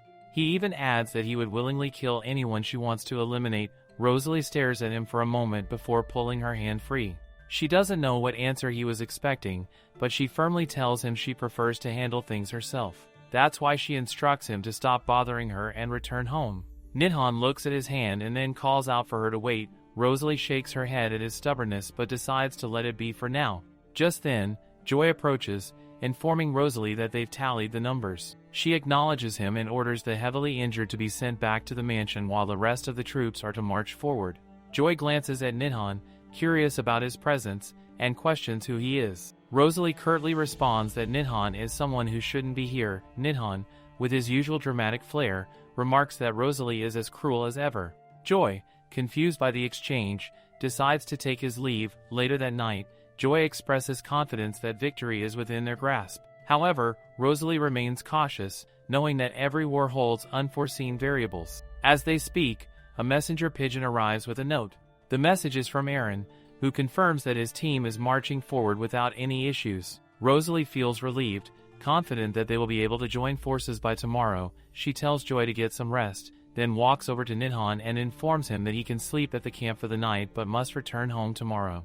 Nidhan shrugs, saying he will keep his distance since he doesn't like crowds. Rosalie stares at him in silence before walking away. From a distance, Nidhan watches her and reflects. This is his first time protecting people instead of killing them. He senses someone approaching and immediately recognizes the confident stride and heartbeat hits Rosalie. She hands him a set of blankets enchanted with an insulation spell and tells him to stop by the camp in the morning to collect his ration. Without waiting for a reply, she turns and leaves. Nidhan sniffs the blankets, finding them warm and oddly comforting. The next morning, Rosalie mounts her horse and leads her forces to join Aaron's team. Aaron is visibly pleased to see her and greets her warmly. Dismounting, Rosalie asks for an update. Aaron reports that the enemy has marched beyond the forest. Rosalie deduces that direct combat is imminent. She steps onto the podium and addresses her knights, instructing them to prepare their battle gear and ready themselves for war. Suddenly, one of the knights announces that 2 enemy riders are approaching their towers. This news confuses Rosalie, and her knights speculate that the riders might be coming to surrender due to their overwhelming numbers. Rosalie silences them with a cold remark, warning them not to get cocky, as victory can slip from their grasp at any moment. As the enemy riders draw closer, the knights announces that they bear a message from Marquis Wendell. Upon arrival, the enemy knight declares that the Marquis, in his supposed graciousness, is offering them a chance to surrender. If they comply, he will spare their lives. The knights begin murmuring in outrage at the audacity of the offer. Rosalie, however, remains silent, her gaze cold and calculating. The enemy knight reiterates the offer, urging them to surrender now. Uncle Marquis is about to taste his death soon. After a moment of silence, she orders Joy to present their reply. Joy takes aim and fires at the first knight on the spot. The second knight, horrified, demands to know what she thinks she's doing. Rosalie answers in a calm, icy tone, stating that the action should serve as a clear response. The knight helps his injured companion, pointing out that they should disregard the Marquis's generosity, warning that they will regret it. Aaron wonders what is making them so confident, and Rosalie is equally unaware of the reason. The messenger, upon reaching the Marquis's camp, is escorted by other knights. They inform the Marquis that the messenger has arrived. The Marquis, after hearing the entire story, threatens Rosalie, warning her to be ready for what is to come. On the battlefield, Rosalie orders her forces to break through the enemy's defenses. She raises her hand and commands her knights to attack with all their strength. The battlefield erupts into chaos as Rosalie's knights dominate the Marquis's forces. Rosalie spots the Marquis and rides toward him. However, a knight from behind attempts to attack her, but Nidhan intervenes just in time, slashing the attacker down and declaring that no one will lay a finger on Rosalie. She continues her charge toward the Marquis and, in the nick of time, reaches him. Pointing her weapon at him, she demands to know who will save him now. The Marquis stares at her before smirking. He mentions that if she had surrendered earlier, he wouldn't have resorted to such measures. He then brings out a purple gem-topped staff, revealing that allied forces from the Rentiel Kingdom will arrive at his signal. Involving foreign allies in a domestic war, it is treason, but says he doesn't care as long as it allows him to destroy Rosalie and conceal the evidence. He thinks to himself that no one will ever know of his actions. He taunts Rosalie, wondering if she truly believes he would hesitate to be so reckless. He also reveals that Her Majesty supports him in this endeavor. Once again, he insists that if Rosalie surrenders, he will spare her. Nidhan, watching all this from a distance, the Marquis adds that if Rosalie offers her body as a tribute of surrender, he will accept it. Nidhan moves to attack, but Rosalie signals him to stop. Rosalie then produces a hair clip, questioning the Marquis if he knows what it is. He laughs mockingly, ridiculing her for seeking a consolation prize and accusing her of sinking to a new low. However, Rosalie reveals that the hair clip allows its wielder to record sounds and shapes around it, sending the mirrored images to its paired counterpart. She explains that it is commonly used by young nobles to confess love, but she has instead used it to report his treason to His Majesty. In the original plan, the Marquis Wendell never relied on foreign allies, thanks to the widespread rumor that the Crown Prince supported Duchess Judith. Nonetheless, Rosalie prepared for every possibility, knowing firsthand how unpredictable war can be. Rosalie declares that she is willing to let the Marquis live if he admits defeat. Unlike him, she does not need his body as a tribute. Enraged, the Marquis calls her a wench. Rosalie firmly states that if he surrenders and ceases his conquest for more territory, she will spare his life and keep his treason a secret. She presses him for a decision, demanding to know if he will order his troops to retreat or choose to be executed for treason. The Marquis hesitates, gripping his staff tightly, but instead of surrendering, he raises it high, proclaiming the glory of the Wendell family. Indeed, he chooses treason. Rosalie knights, confused by his actions, begin murmuring among themselves. Rosalie, seeing this, informs her own knights to prepare for the arrival of the Marquis's allies. To her surprise, it is His Majesty who arrives instead. The Marquis is visibly stunned to see the king there as well. Rosalie approaches His Majesty and questions why he has come. For a moment, they look at each other in silence. Then, His Highness leans forward telling he came to see her. Rosalie's heart skips a beat as the battlefield chaos fades into the background. The Marquis coldly addresses His Highness, who, in turn, calmly states his name. Marquis Hyber Wendell, pointing to the documents in his hand, declares that he has all the proof he needs and that there is no need for rebellion, as the imperial court has control over his allied forces as well. His Highness, however, draws his sword, mentioning that the Marquis has already lost the territorial conquest and will now be executed for treason. The Marquis pleads for his life, stepping back in desperation, but His Highness moves forward with determination, sword in hand, stating that the Marquis should never have made such filthy choices in the first place. Without hesitation, he ends the Marquis's life. Debbie then steps forward, kneels before Rosalie, and kisses her hand, declaring the victory hers. Rosalie, amused, asks since when he had planned all of this. Debbie replies that it has been a while. Rosalie thanks him for his assistance but admits she should have prepared better backup plans. Debbie hurriedly explains that he did not mean to interfere with her plans, but the Marquis was committing illegal acts that could not be ignored. Rosalie nods in understanding. Aaron suddenly approaches from behind, worried if Rosalie is injured. She reassures him that she is fine and directs him to tend to the critically wounded first. She mentions that a healer should be waiting for them in the village and instructs that the rest of the wounded be treated as soon as they return home. Debbie, still concerned, asks again if she is truly unharmed. Knowing she would never admit her pain to him, he insists she not hide her injuries, reminding her of her promise not to make him worry. Rosalie reassures him once more, smiling faintly. One of Debbie's knights informs him that he must head to the Marquis's castle as preparations are complete. Rosalie agrees that they, too, should return to those awaiting their triumphant return.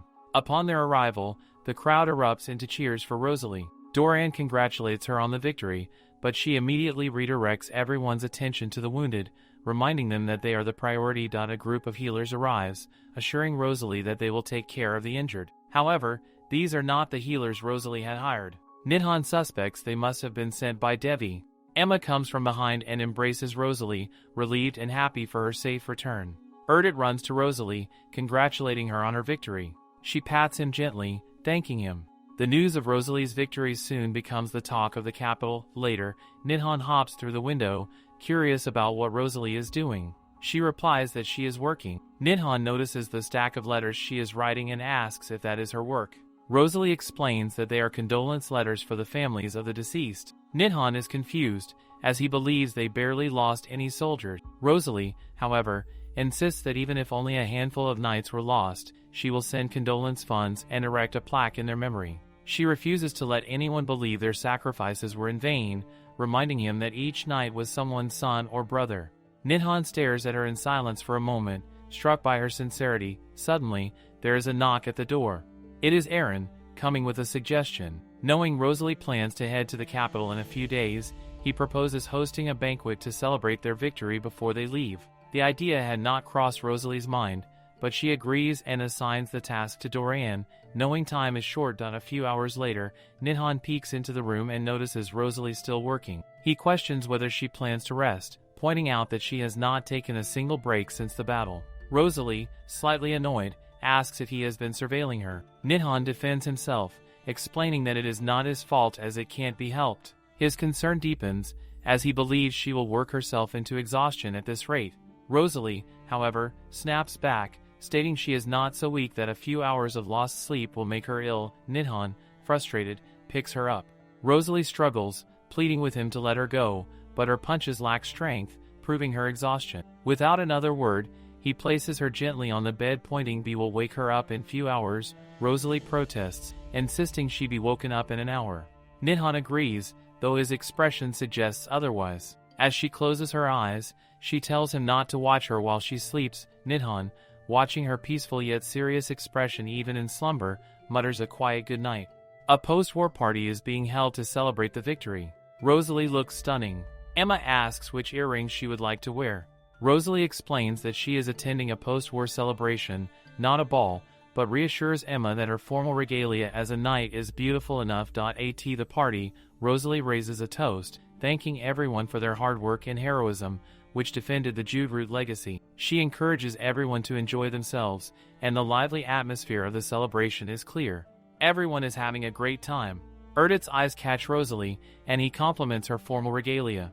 She is pleased to hear it, taking a sip of her drink. She then asks if he is enjoying the party. Erdit admits he usually doesn't enjoy parties like this, but says he's having a surprisingly good time at this one, though he speaks with some reluctance. He then asks if she will honor him with a dance. Rosalie, smiling, tells him she is a bad dancer and instead suggests they toast. Erdit happily agrees, and they raise their glasses together. Aaron notices this interaction and rushes toward them. Rosalie teasingly encourages Aaron to take Erdit with him, joking that he shouldn't waste his time with someone as boring as her. Aaron drags Erdit away, leaving Rosalie amused as she lets out a small laugh. Feeling the need for some fresh air, she steps outside, preferring the quiet over the loud and crowded atmosphere inside. From behind, Debbie suddenly greets her, startling her slightly.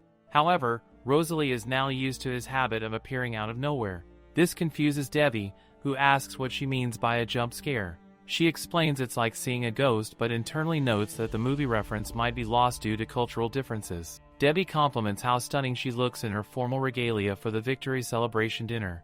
He notices that she hasn't danced yet and remarks on it, leaning in points she did drink, but Rosalie, slightly nervous, admits she is a poor dancer and adds that she isn't even wearing a dress. Debbie reassures her that the regalia suits her better than any dress and insists he's a great dancer. Rosalie smiles before placing her hand in his, and they begin to dance. Nervously, she accidentally steps on his shoes. Debbie laughs it off, thanking his choice of thick leather shoes. Rosalie reminds him she had warned him about her lack of dancing skills. He playfully places his hands on her waist, lifts her up into the air, and starts spinning her around. Rosalie insists she's getting dizzy, but Debbie spins her once more, making them both laugh with joy. Afterward, Rosalie pours them drinks and thanks Debbie for his help during the celebration. Debbie responds that he would do anything for her. Rosalie hesitates and admits she thought he helped because of Sonia, causing Debbie to look confused. She explains that if they had lost, Sonia would have been in a tricky situation. Debbie denies this, clarifying that Sonia has nothing to do with it and they're just friends. He gazes at Rosalie, making her blush, and she quickly brushes it off, saying she must have misunderstood. Debbie stands, relieved that they cleared the misunderstanding, and leans in slightly before stepping away. His hand reaches for hers, but instead, he grabs the bottle and points out that over-drinking isn't good. He then suggests taking her to her room, as she must be drunk. Rosalie thanks Debbie for his thoughtfulness. Reaching her room, she thanks him once again for escorting her safely. He hopes he hasn't wasted her time tonight, but Rosalie reassures him that she enjoys spending time with him. Turning to greet him goodnight, she starts to leave, but Debbie stops her. He whispers a soft goodnight before walking away. Rosalie stands there, her heart pounding in her chest, but she brushes it off, attributing it to the alcohol. The next day, a knock echoes in Rosalie's study. She questions who it is, and Darren informs her that before Madame Bella faces her sentencing, she has requested tea with Rosalie. Contemplating her response, Rosalie feels no desire to endure Bella's whining, but she has never punched a woman before, and she is not about to start now.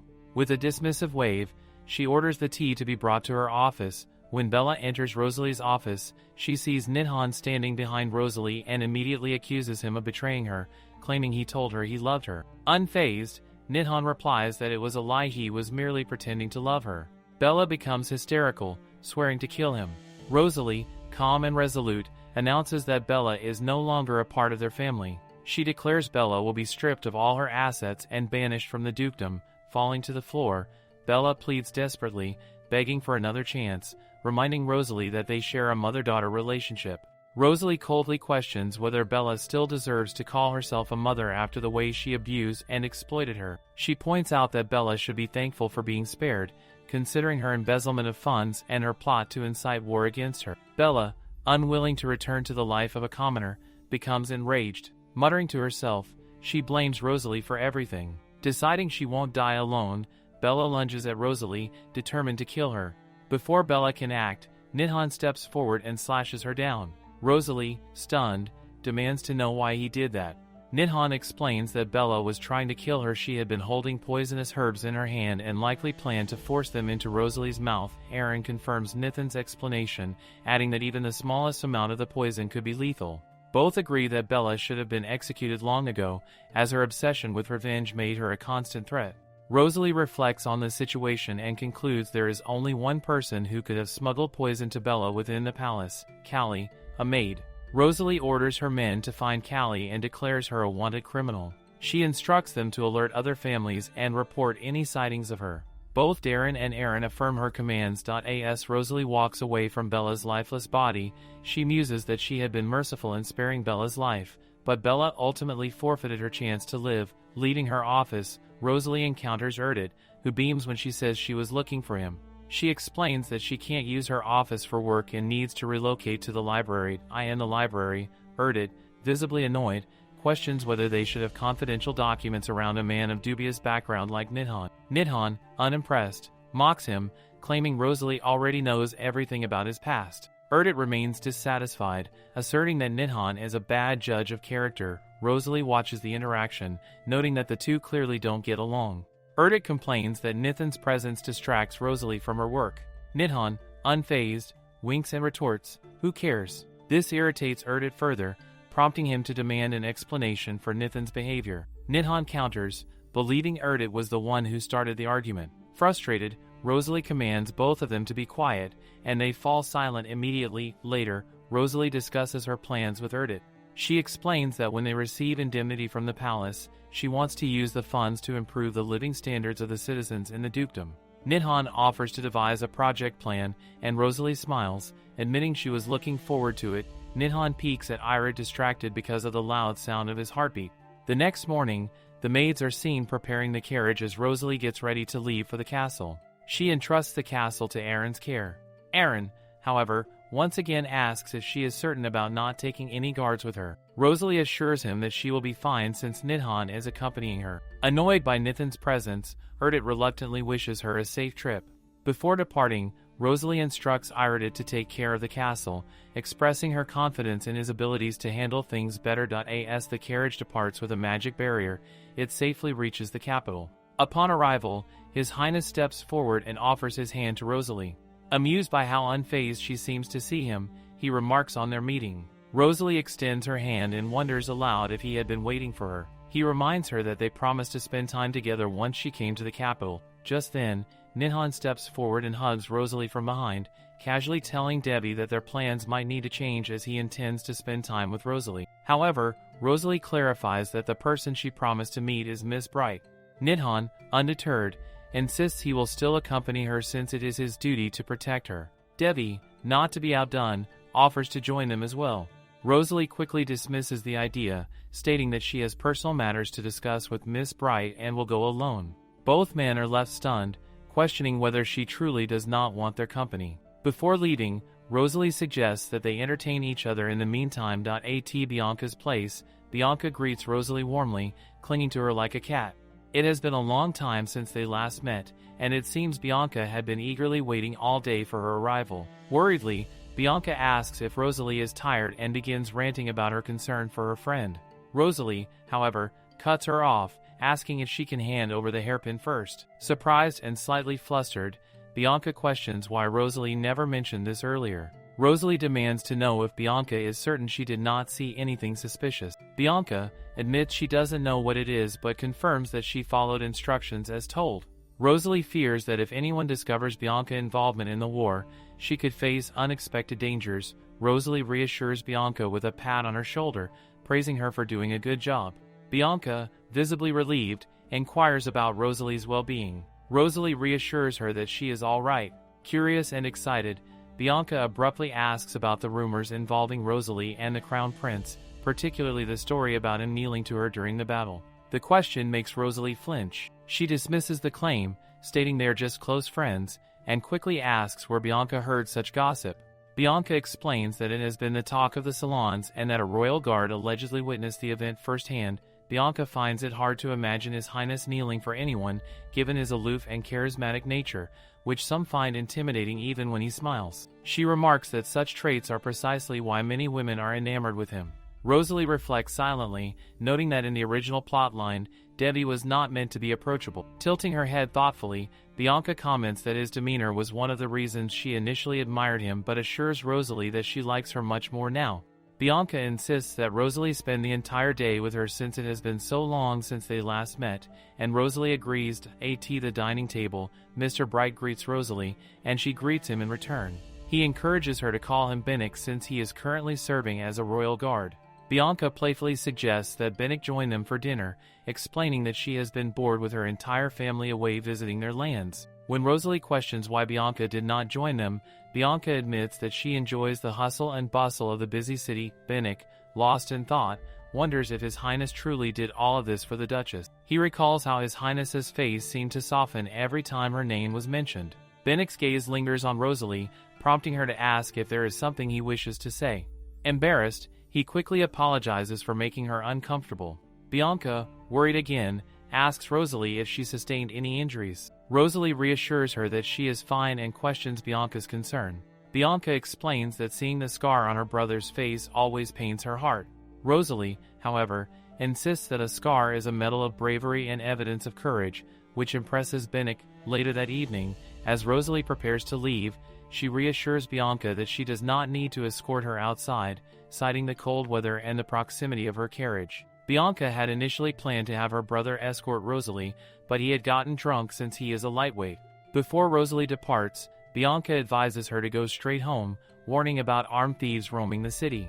Rosalie promises to head straight back, noting that she is feeling a bit tipsy herself. Reaching her carriage, she finds Debbie leaning against it. Surprised, she asks how long he has been waiting. He replies that he hasn't been waiting long. Debbie questions if she has to go somewhere else. Rosalie tells him there is anywhere she has to go. Debbie then offers to follow her carriage on horseback for a while before heading back to the palace, given the late hour he plans to meet tomorrow.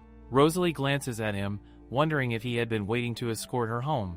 Noticing how tired he looks, she grows concerned if the diplomatic conflicts with the Kingdom of Rentil are troubling him. As she boards the carriage, she questions why he didn't stop the Marquis earlier if he had the necessary intel. Debbie explains that he knew she wanted to fight the battle herself. By doing so, she was able to claim her achievements, and the war was won, which was what they all needed. As he finishes speaking, he lightly sniffs a strand of her hair. Rosalie stares at Debbie for a while before she suggests if there is something he wants from her. He questions if she really wants to help him, to which she explains that she wants to assist him too. In response, he tells her to call him by his name. This shocks her, and she questions if this is really what he needs from her. He nods at this, and she hesitantly calls him Mr. Debbie. Debbie demands that she drop the honorific. She then calls him Debbie, and he replies back, calling her Rosalie. They both stare at each other in silence. Debbie immediately suggests that she should get going now. Rosalie greets him goodnight before leaving. Before she departs, he makes it clear that he won't take it back, even if she tries to return it. This confuses her. What is he talking about returning? The next morning, Emma calls Rosalie over to see the jewels of a famous designer. The jewels are unimaginable in beauty and grandeur. Rosalie realizes that this must be what Debbie was talking about last night. She then notices a letter on the table. It says that he sent the jewels to her in hopes it will make her day. This much jewelry could make my 7 generations' days. She remembers the day when Debbie asked if she liked jewelry, to which she had replied that she appreciated the thought of preparing a gift. This memory makes Rosalie smile as she admits that her day has indeed become better. Later, a group of women can be seen talking about Rosalie. One of the ladies exclaims that Rosalie was like a goddess on the battlefield, and even the crown prince bowed to her. Another lady wonders if that's true.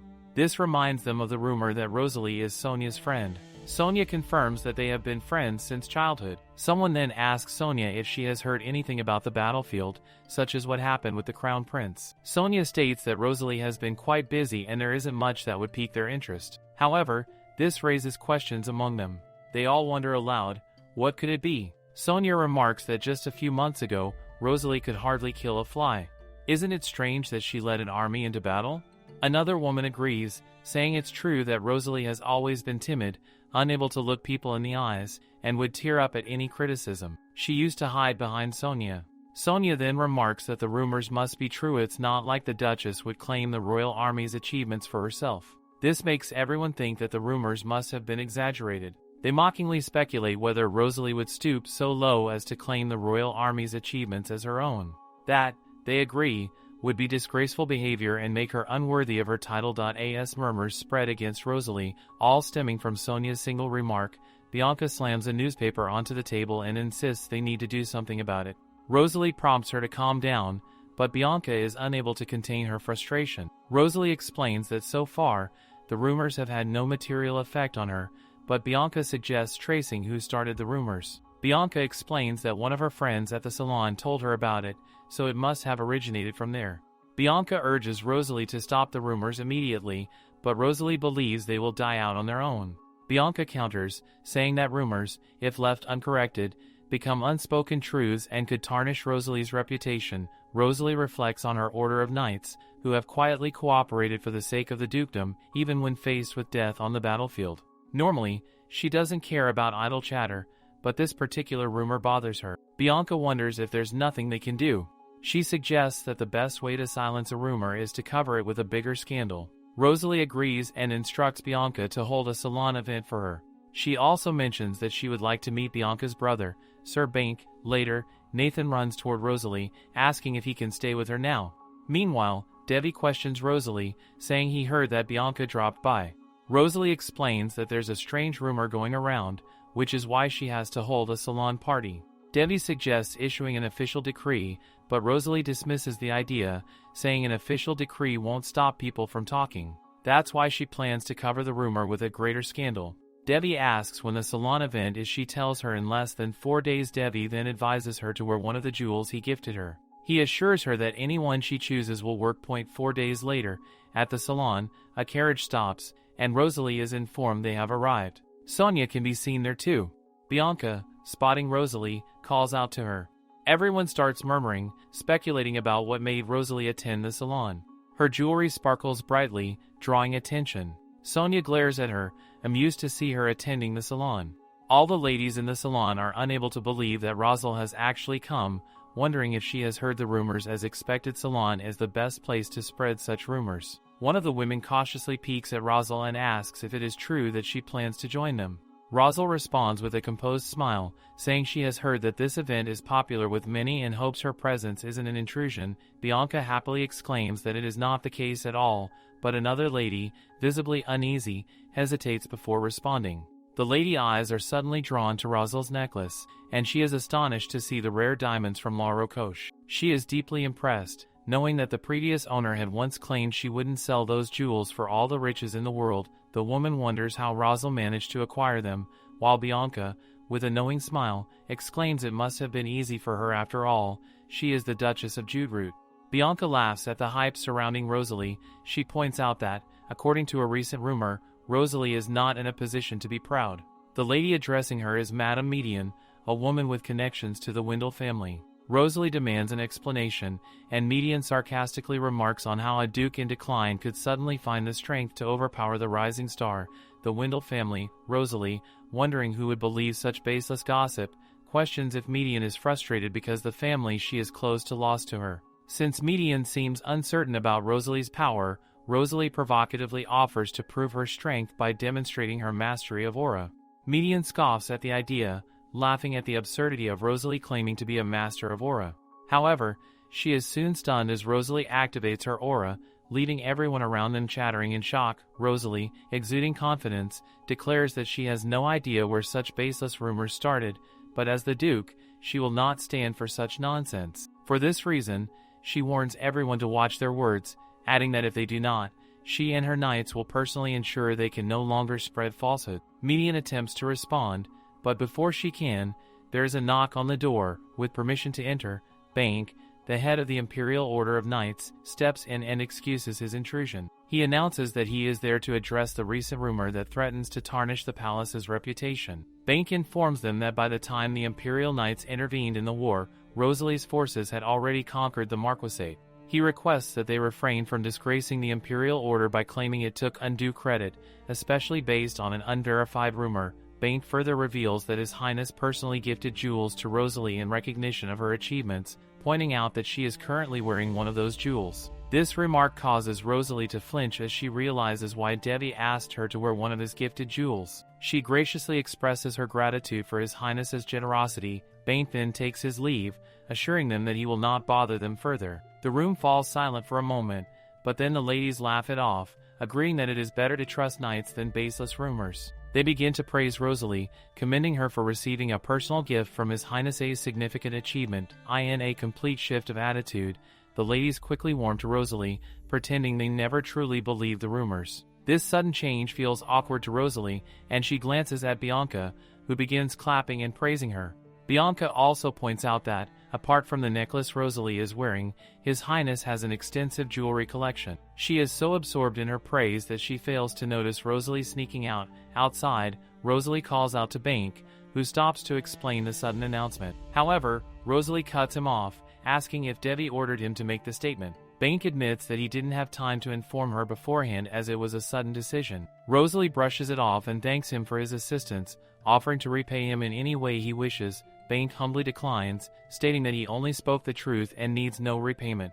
He further expresses admiration for Rosalie, mentioning how she forgave her sister despite her wrongdoings. He admits that he now sees Rosalie as a role model and bows, saying that being able to serve her is reward enough. Rosalie assures him that if there is anything she can help him with in the future, he should not hesitate to ask. Bank looks at her in awe, impressed by her noble character and integrity. To him, Rosalie's eyes reflect the true qualities of a noble, and he is glad that His Highness has someone like her by his side. He agrees and takes his leave. Rosalie reflects on how Devi clearly wanted to put an end to the rumors once and for all. It becomes apparent to her that Devi was also concerned about preserving her reputation and honor. Suddenly, Sonia calls out to Rosalie from behind, expressing surprise at seeing her at the salon.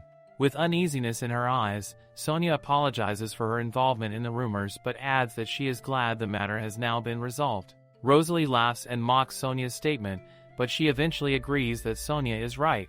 She points out that even Devi could have been dragged into this mess, all because someone was foolish enough to spread such a rumor. Sonia gets visibly angry at Rosalie for referring to Devi by his first name. She glares at Rosalie and demands to know what she means by that.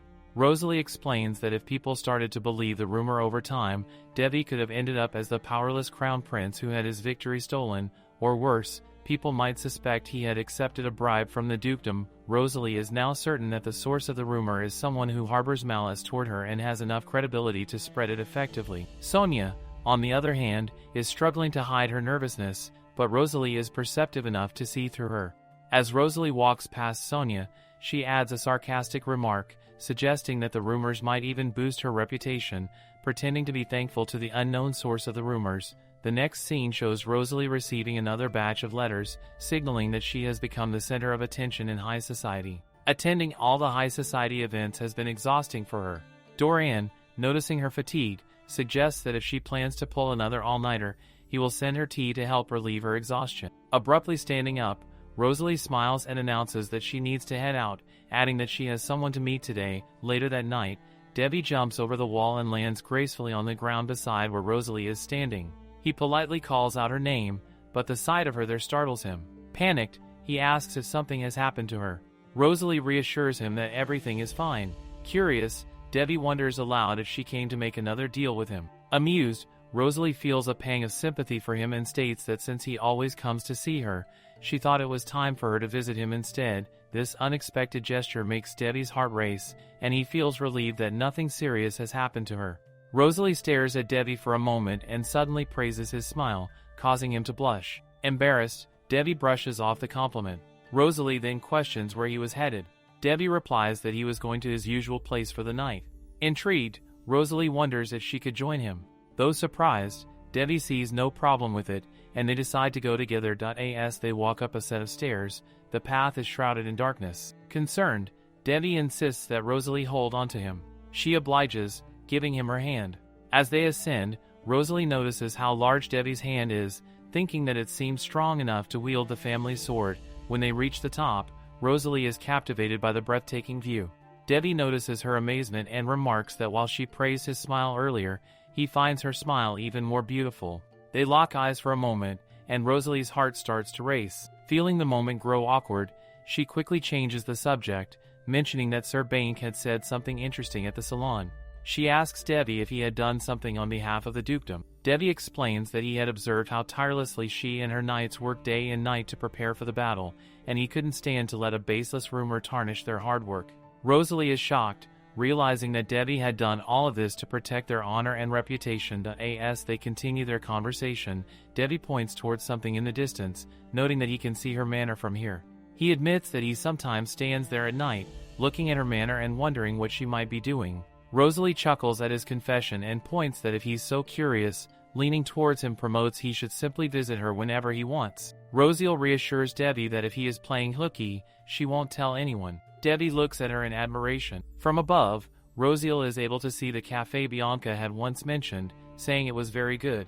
She questions Devi if he has ever been there, but he replies that the coffee is too sweet for his taste. The next day, Sonia is seen roaming in a street when her eyes catch Bella's maid. She wonders why Callie is there. Sonia tries to follow her, but her own maid warns her that the alley ahead is dangerous. Sonia is confused by this, prompting her maid to explain that a guild of assassins is located in the alley, and they do not ask questions when taking commissions. Pulling off her ring, Sonia asks her maid if she could retrieve the ring she forgot at the dressmaker's shop. She adds that she will stay here and wait as her feet hurt.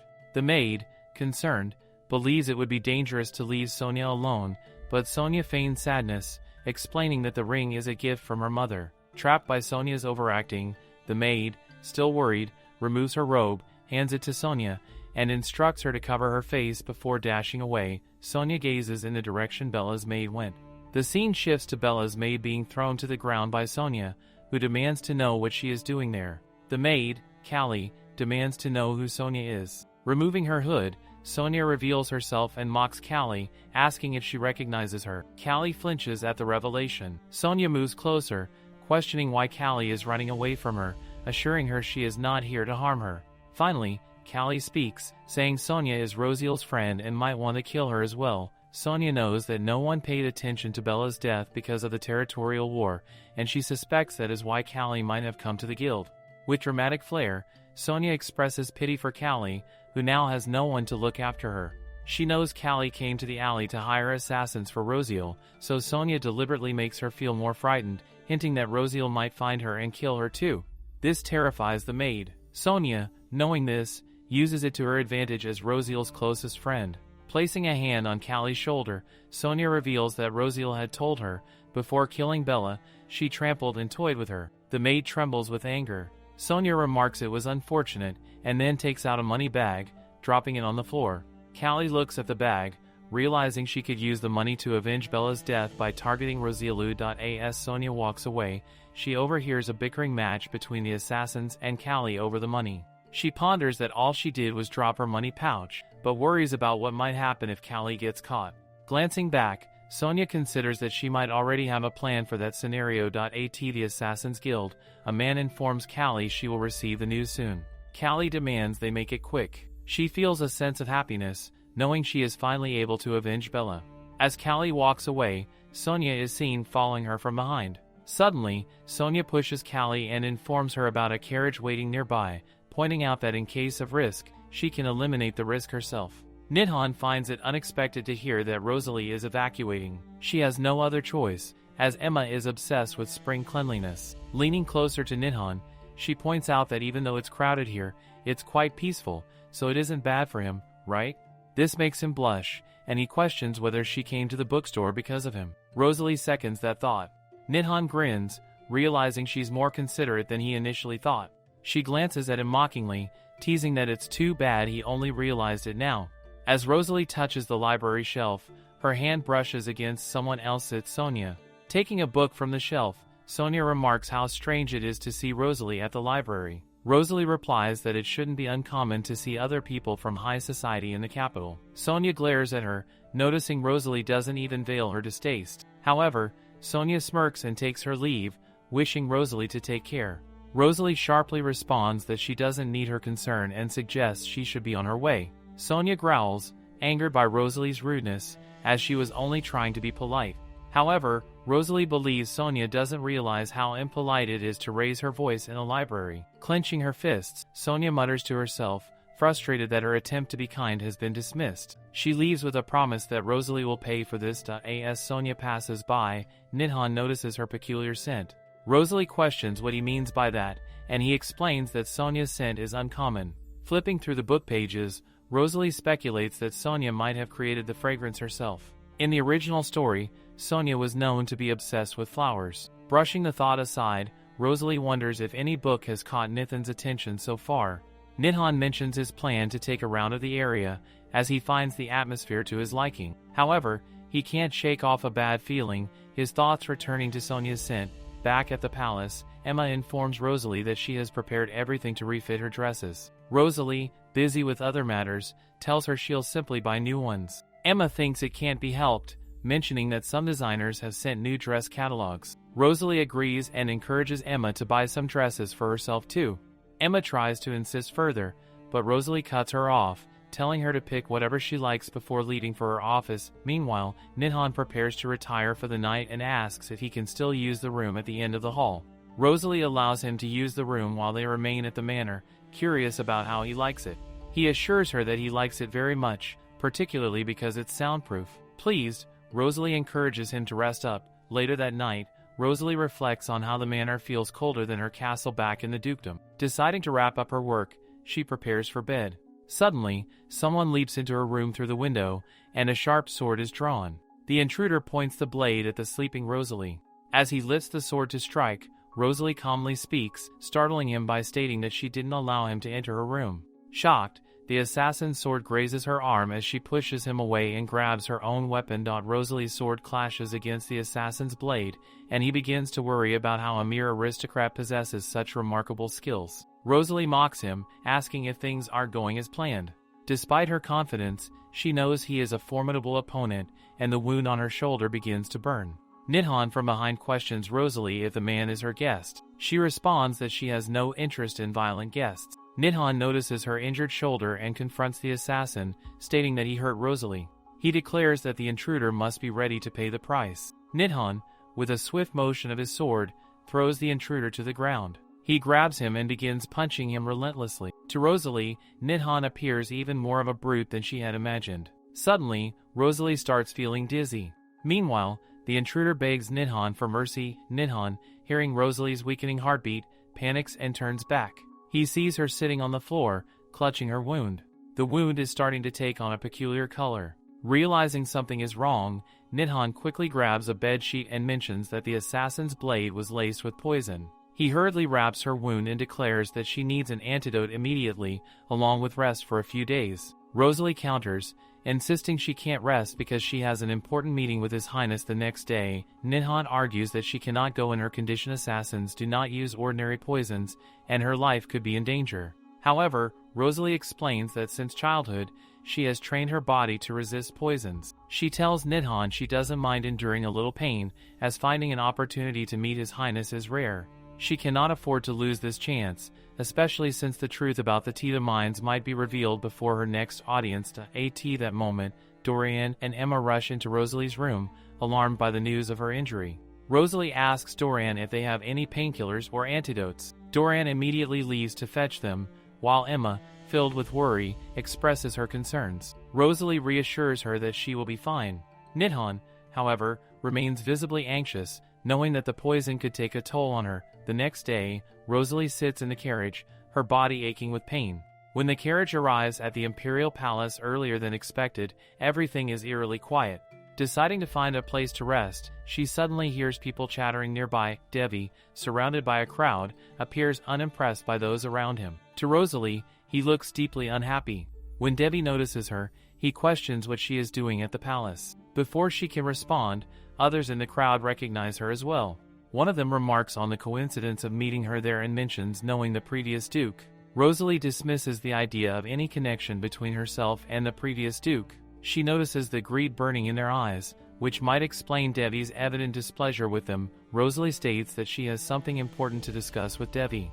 Amused, one of the men insists on being part of their conversation, claiming that the more, the merrier. However, Devi coldly retorts, asking why he should be involved and pointing out that merely talking to him does not make them peers. Debbie then firmly states that the man has no right to interfere in his private conversation with the Duchess. Rosalie agrees coldly, reiterating that she requested a private discussion with His Highness. The man nervously backs off, hoping for another opportunity to approach them in the future. Turning back to Rosalie, Debbie asks, "What is it?"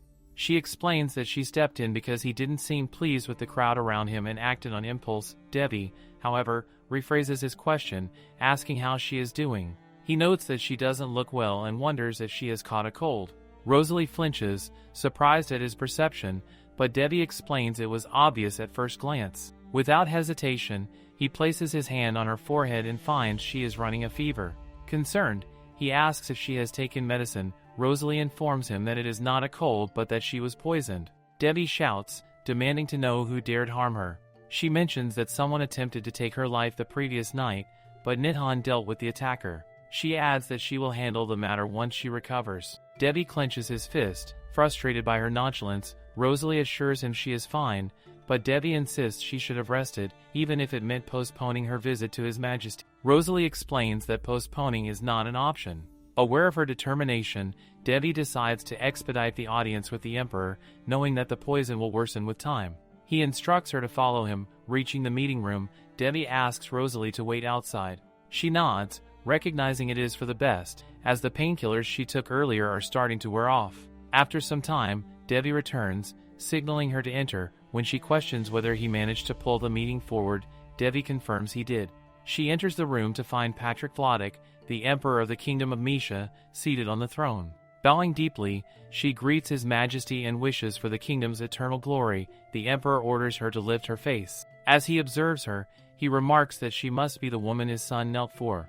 The king remembers Rosalie when she was younger, seating her next to the late Duke. Now, as an adult, she has grown into an exceptional duchess, despite what others may say. The king firmly believes that the recent war was entirely won because of her exceptional level of preparation. In fact, he muses that even without the help of the imperial guards, her strategy alone might have secured the victory. However, Rosalie humbly disagrees, asserting that their involvement was critical. The king is amused by her concise response, which lacks any excuses or justification. He asks if she desires any reward for her accomplishments, stating that he is willing to grant her anything she asks for. Taking advantage of this rare opportunity, Rosalie expresses her desire for the Titan mines previously owned by the disgraced Marquis. The king, intrigued, insists she request more, asking if she desires anything else. "Uncle, do you want her to say your son?" Rosalie, however, remains steadfast, stating that the mines are sufficient. She is well aware that the emperor despises greed, having always detested the avarice surrounding him during his reign. Pleased by her moderation, the king decides one mine is not enough and declares he will transfer all the assets seized from the Marquis to her. Rosalie thanks him for his generosity. As a side note, the king comments on her brief and direct manner of speech. She calmly responds that she hears this often. Amused, the king wonders to himself if his son really knelt for this woman. Then, he asks her directly if she has any interest in the position of future empress. He encourages her to speak openly, hypothetically, of course. Rosalie, in her usual straightforward manner, replies that she is not interested in additional responsibilities and does not see herself as having the qualities befitting such a role. The king chuckles, admitting that, in his opinion, she is perfect for the role. Rosalie, however, remains firm, insisting she is not. This only makes the king laugh more. He mutters to himself that his son has a long way to go, having fallen for such an extraordinary and strong-willed woman. The king sighs, reflecting on his responsibilities as a father. He hopes his son will not inherit the burden of sacrificing his happiness for the title, as he himself did. Due to the current empress's ambitions, he selected Debbie as the crown prince and now hopes his son will not resent him for it. Later, as Rosalie walks down a corridor, she pauses upon seeing Debbie. It feels awkward for her to encounter him today, especially given recent events. She calls his name hesitantly, and he responds happily. Now that she thinks about it, Debbie has always been friendly with her. He hurriedly approaches her, visibly concerned, and asks if she is still feeling feverish. She assures him that she is fine and not ill, though she seems distracted by her thoughts. "Girl, we get it why you are over-explaining, huh?" Regardless, Debbie carefully scans her from head to toe, ensuring she is alright. Later, as Rosalie walks out, Debbie follows her closely. She turns and asks where he is headed, to which he replies that he is simply seeing her off. Given the unresolved matter of the attempted assassination, Devi insists on accompanying her until she safely reaches her residence. Rosalie sighs but doesn't argue. Suddenly, Sonia calls out to them from behind. Devi turns, visibly surprised by her presence, and asks why she is there. Sonia explains that she came with her father but then wonders why both Devi and Rosalie are here.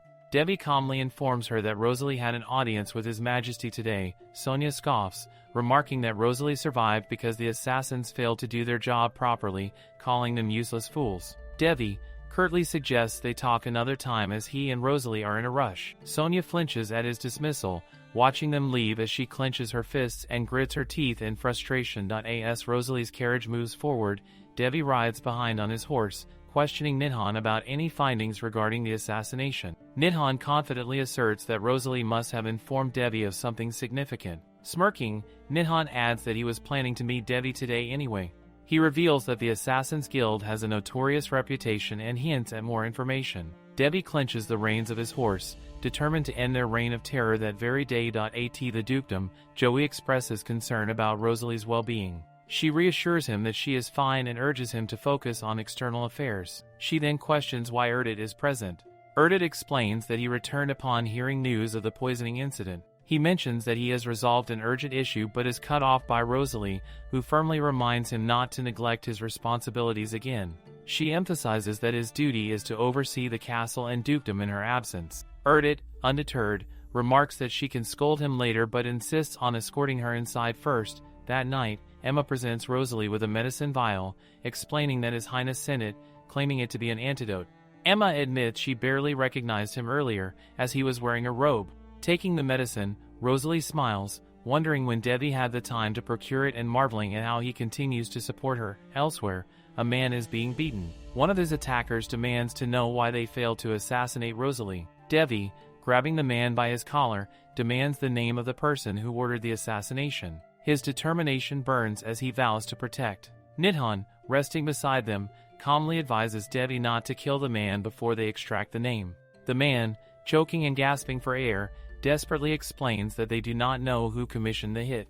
He adds that the girl who hired them looked like a commoner, and all he knows is that she was hit by a merchant carriage, which then took her away. Devi, narrowing his eyes, questions the payment she gave. The man replies that they have already spent all the money, but they kept the bag because it looked expensive. Devi kneels and whispers menacingly to the man that if they ever target Rosalie again, none of them will live to see another day. He demands the man spread the warning and then delivers a final knockout blow. Devi turns to Nidhan, questioning him about the bag. Nidhan examines it, noting that it reeks of multiple scents. He sniffs it, a unique scent catches his attention. He suddenly remembers smelling it before in the library with Rosalie. Muttering under his breath, he declares Sonia's name. The realization shocks Devi. At the castle, Erdit is standing outside Rosalie's room when Nidhan and Devi arrive. Nidhan greets him and asks why he is there. Erdit hurriedly bows to Devi, introducing himself and mentioning that they attended the same academy. Devi remembers him well, known for his intelligence, but questions what Erdit is doing here now. Erdit explains that he is worried about Rosalie. All three men sit outside Rosalie's room. Erdit, breaking the silence, asks why Devi and Nidhan are there. Nidhan smirks and replies that they are waiting for Rosalie to wake up because they have a quiet surprise for her. He turns it to Devi, who remains silent. Erdit, growing curious, asks bluntly if His Highness has feelings for Rosalie. Devi stares at him coldly, questioning why he would ask such a thing. Flustered, Erdit quickly apologizes for speaking out of turn. Nidhan interjects, teasingly pointing out that Erdit seems to like Rosalie as well. Erdit brushes it off, stating it is his duty to respect and admire the lady he serves. An awkward silence settles over the group. The next morning, Rosalie sips her tea, pondering how the situation escalated to this point. All three men are seated in front of her, watching her intently. Concerned, they ask how she is feeling. She assures them she is fine but internally admits that seeing them outside her door last night had surprised her. Remembering the previous events, Rosalie questions Nidhan about whether he identified the guild the assassins belonged to. Nidhan and Devi exchange glances, silently agreeing to keep the details secret until they identify the woman the assassin mentioned. Devi quickly changes the topic, asking if Rosalie has any plans for the day. She replies that she intends to meet Bianca and Count Hepton's son. Hearing this, all three men flinch. When it is time for her to leave, Rosalie informs Nidhan that Whitney will be joining her, so he does not need to accompany her. After she departs, Debbie remarks that Count Hepton's son is both handsome and kind, as well as very popular in the marriage market. Erdit wonders aloud if they know where the two will meet. Debbie assumes it will be one of the usual places frequented by aristocrats. Nidhan, masking their true intentions, justifies their curiosity by claiming it is for Rosalie's protection to At Ledonge, a cafe reserved for the nobility. Bianca waves at Rosalie from a distance. A man sitting beside Bianca greets Rosalie, introducing himself as Sarnon Hepton, the Count's son. Rosalie politely responds, introducing herself as well. Bianca enthusiastically tells Sarnon that Rosalie is her best friend. Sarnon chuckles, admitting that Bianca has spoken about Rosalie so often that he insisted on meeting her. He adds, jokingly, that he worries Bianca might act childish and bother her. Bianca, offended, protests that she is not childish. Their bickering begins, with Sarnon pointing out that her protests only prove his point and advising her not to raise her voice. To Bianca, however, Sarnon is the one acting like an old man-to Rosalie. Sarnon seems like a good friend to Bianca. Sarnon, noticing her hesitation, insists she call him by his first name. Nearby, Nidhan is eavesdropping and informs the other two men that Sarnon has asked Rosalie to call him by his name. This revelation makes them all uneasy. Debbie mutters that he should dig up some dirt on Hepton, and Erdit eagerly volunteers to help. Nidhan, shaking this idea, tells them to calm down, promoting he can simply kill Sarnon if needed. All three are clearly overprotective and a little crazy. When Bianca leaves to visit the ladies' room, Sarnon reveals to Rosalie that he had specifically requested this meeting. He wanted to understand how Bianca, someone who easily gets emotional, came to admire Rosalie, someone rumored to be romantically involved with His Highness. Rosalie, her demeanor turning cold, clarifies that Bianca has no romantic interest in His Highness anymore. Sarnon is glad because according to him Bianca is someone who can easily be provoked and swayed by her emotions, and he was worried that her unrequited affections might make her to do something harsh. This reminds Rosalie of the abduction scene, since it is very painful for him to watch someone he loves suffer from unrequited love. Man, stop, this is my favorite yet gut-wrenching trope. I need a break now. Sarron has been in love with Bianca for many years. Even after she rejected him, he never gave up. When Bianca turned to evil, Sarron followed her path, helping her with unwavering loyalty. Rosalie knew this all along, so it didn't surprise her at all. Sarron expresses his relief that Bianca has met someone as wise as Rosalie. However, Rosalie believes he is being far too kind. As she prepares to leave, Bianca encourages Rosalie to reach out to her if she ever needs anything. Rosalie bids her farewell and tells Whitney to wait for her. She stands still for a moment before the three of them, Debbie, Nidhan, and Erdit, step out of a nearby cafe. Seeing Rosalie stuns them. She questions what they are doing there. Nidhan attempts to cover for them, calling it a coincidence. Rosalie narrows her eyes, pointing out that it's no coincidence. She knows they were waiting for her to leave first. Realizing they've been caught, the three of them change their strategy. They admit they knew she would notice them, praising her keen observation skills. Rosalie sighs at their antics and decides to join them for dinner. As the evening grows colder, Debbie suggests she doesn't need to see him out, but Rosalie insists it's only polite, especially after dining together. Debbie informs her that he won't be able to visit her manor the next day. Rosalie, concerned, asks if it's because he is still dealing with the skirmish with the Rentil Kingdom. Debbie assures her the matter has already been resolved and doesn't believe it will escalate further. Rosalie is relieved and glad it won't turn into a larger conflict. Debbie, however, teasingly points out that she doesn't seem upset about not seeing him tomorrow. She pauses, then admits she is a little disappointed. Her confession makes Debbie flinch. Rosalie adds that he has done so much for her, and she wants to do something in return. Debbie seizes the opportunity, asking her to make him a rope for the upcoming winter hunt. Every year, during the annual monster hunt, the nobility hunts magical creatures before they grow too dangerous and start attacking villages. Over time, the hunt has evolved into a significant social event for the aristocracy. One of the traditions is for ladies to gift handmade ropes to knights, husbands, or the representatives of their families. As the head of her family, Rosalie expresses her desire to participate as a hunter. Nevertheless, she agrees to make a rope for Debbie if he truly wants one.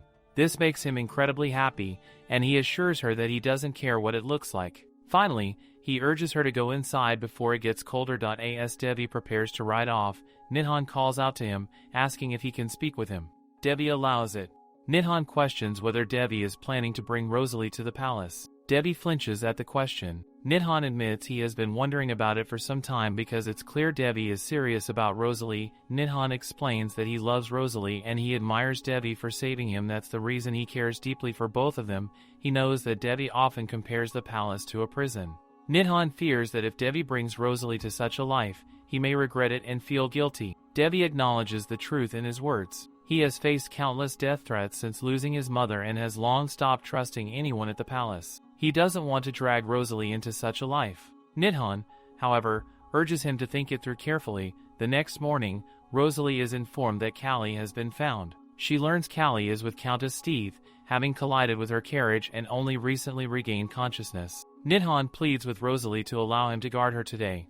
Erdit wonders aloud if they will be in her way, but Rosalie assures them that if it's just the two of them, she doesn't mind their company at Countess Steve's manor. The butler informs them that the woman they're looking for is in a small room down the corridor. Rosalie and the others follow his direction. Callie is sitting in a chair by the window when they enter. Erdit becomes anxious and promotes she should get up after seeing the Duchess. With a smirk, Callie claims she would love to stand, but the accident has left her unable to move her legs. Amused, she remarks that it's surprising Rosalie is still alive. Rosalie counters that Bella's attempt to poison her has failed. Callie laughs darkly, suggesting Rosalie still doesn't know the full truth. With a sinister grin, Callie reveals she cannot wait to see Rosalie crumble from betrayal, just as how Bella did. She taunts Rosalie, asking if she has met the assassin yet. Nidhan, clenching his fists, deduces that Callie must have hired the assassin. The realization makes his blood boil, and he mentions that he was looking for her for quite a while and can't wait to finally rip her apart. Rosalie glares at Nidhan, angry over him investigating Callie behind her back. She calls him out, which makes him flinch. Turning back to Callie, Rosalie calmly states that she doesn't feel betrayed by the assassination attempt. Callie laughs again and explains that after the Assassin's Guild chased her away, someone intentionally dropped a bag of money in front of her, allowing her to pay the assassin. Later, someone pushed her onto the streets, and she clearly saw the culprit's face. With a cruel smirk, Callie reveals that it was Count Armantha's daughter. Betrayal flashes across Rosalie's face. Erdit quickly pieces together the situation. If Armantha's daughter pushed Callie, it must have been to silence her, perhaps to hide her involvement in dropping the money. Callie confirms his suspicions, adding that it wasn't accidental. She reveals that when Armantha's daughter pushed her, she was smiling. There is a silence before Count's wife entered. It has been a long time since she last saw Rosalie. Sensing the dark aura in the room, she guesses it might not be the best time for tea. Rosalie sighs and tells the Count's wife to send Callie away, as she has already asked her to leave the country. The Count's wife ponders on Callie's situation, noting that she will have to live a harsh life abroad, especially since she cannot work without her legs. It is unfortunate, but the Count's wife believes Callie must have committed a serious crime. Rosalie then requests to reschedule the tea for another time, and the Count's wife agrees. Later, Rosalie calls out to Nidhan and demands he explain everything he learned at the Assassin's Guild. Nidhan knows she has already pieced things together and decides to tell her everything, from start to finish. He is curious about what she will do next, but Rosalie needs to verify the facts first, as she cannot fully trust Callie's words. There is a knock at the door. It is Joey, whom Rosalie has summoned. She instructs him to call for 4 knights from the dukedom to the capital city, including Sir Toronto. Joey bows to carry out her command. Erdit wonders if Rosalie intends for the knights to follow Callie. She confirms this, explaining that if Sonia is truly involved, she needs to be prepared. Sonia is not adept at taking the offensive.